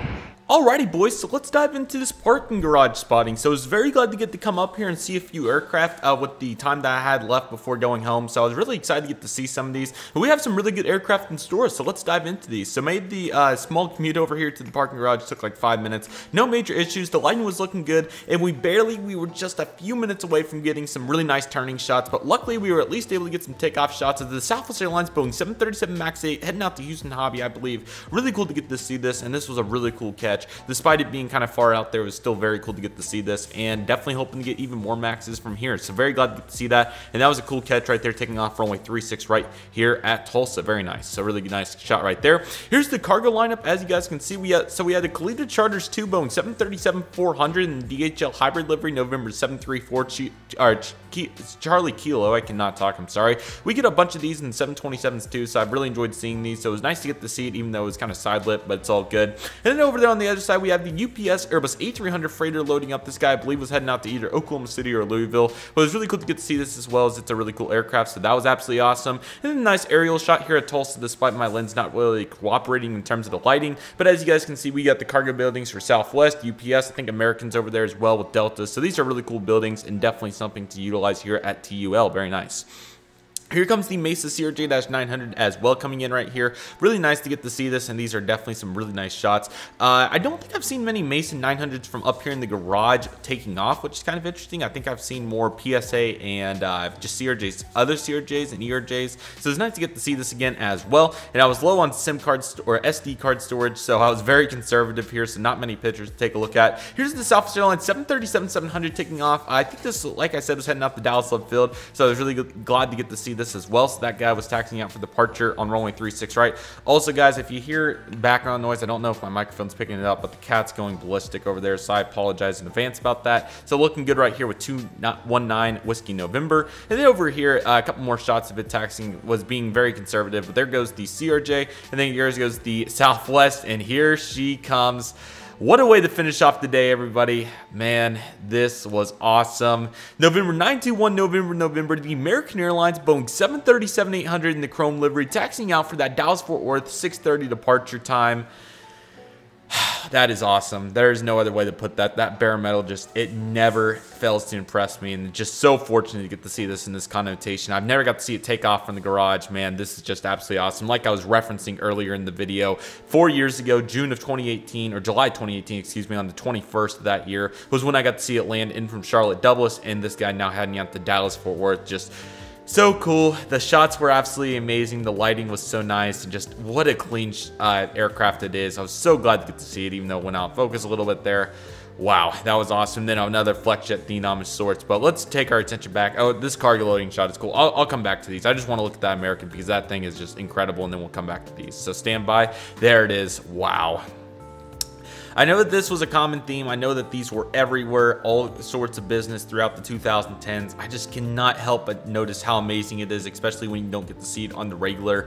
Just incredible shots right here, and it was just so cool to get to see this with the CFM56 engines, the beautiful winglets, the chrome fuselage, the Wi-Fi box. That was absolutely awesome. Once again, non-stop service out to Dallas-Fort Worth International Airport, and there it is. It took a lot of runway. Wow, it took like 7,000 feet down there. A lot of flights been going full. We saw with that parking garage example, even though I think I went a little too far in depth on that, which was crazy, but my goodness, that is absolutely awesome. And then there are the rotation shots down there out to Dallas. I wish I could be on board that, but it's all good. I was on board an earlier flight that day, so you can't really complain. But let's scroll back and take a look at those other shots. We had some really good ones. So here's the cargo loading of the cargo tents onto the UPS 8300. This was really cool to get to see. You never get to see this, and look at all those ramp employees. Just can't thank them enough for their efforts. It takes a lot of people to load on those very heavy cargo containers, and cargo is very critical, especially in today's world with all the virtual options and different items like that. So really appreciate what they had going with the UPS service there. That was absolutely awesome. And then we'll look at the American one more time here in a minute.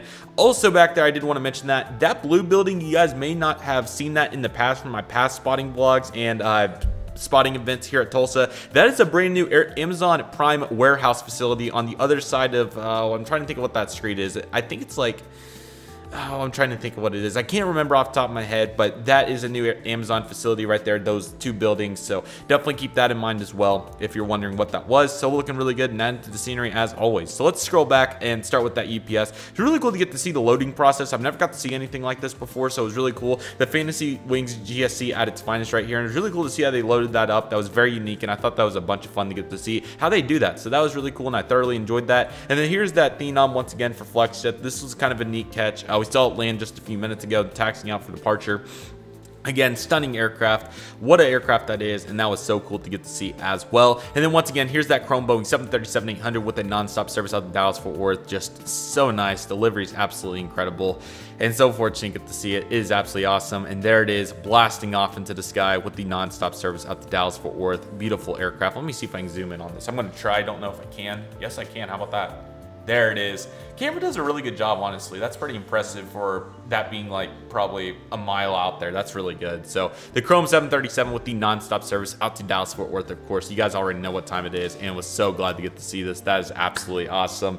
And probably the best catch of the day, to be honest. It was so cool to get to see it here at the hometown airport. While that could happen on other days of the week, it was just so cool to get to see it to finish off this day trip. What an incredible moment it was. And let's go to some more raw emotional thoughts as we have the final conclusion for this video. Again, thoroughly hope you guys enjoyed the arrival and conclusion vlog. This was such a fun day trip, and there's so many elements that made it absolutely incredible. Please check out the playlist if you haven't already, so you can get caught up to speed if you missed any videos from this trip. And we have so many amazing trips to come as well, so definitely stay on the lookout for those. But let's go get this conclusion. Again, thank you guys so much for watching, and let's go get the raw thoughts that finish out this thing strong. Let's do it.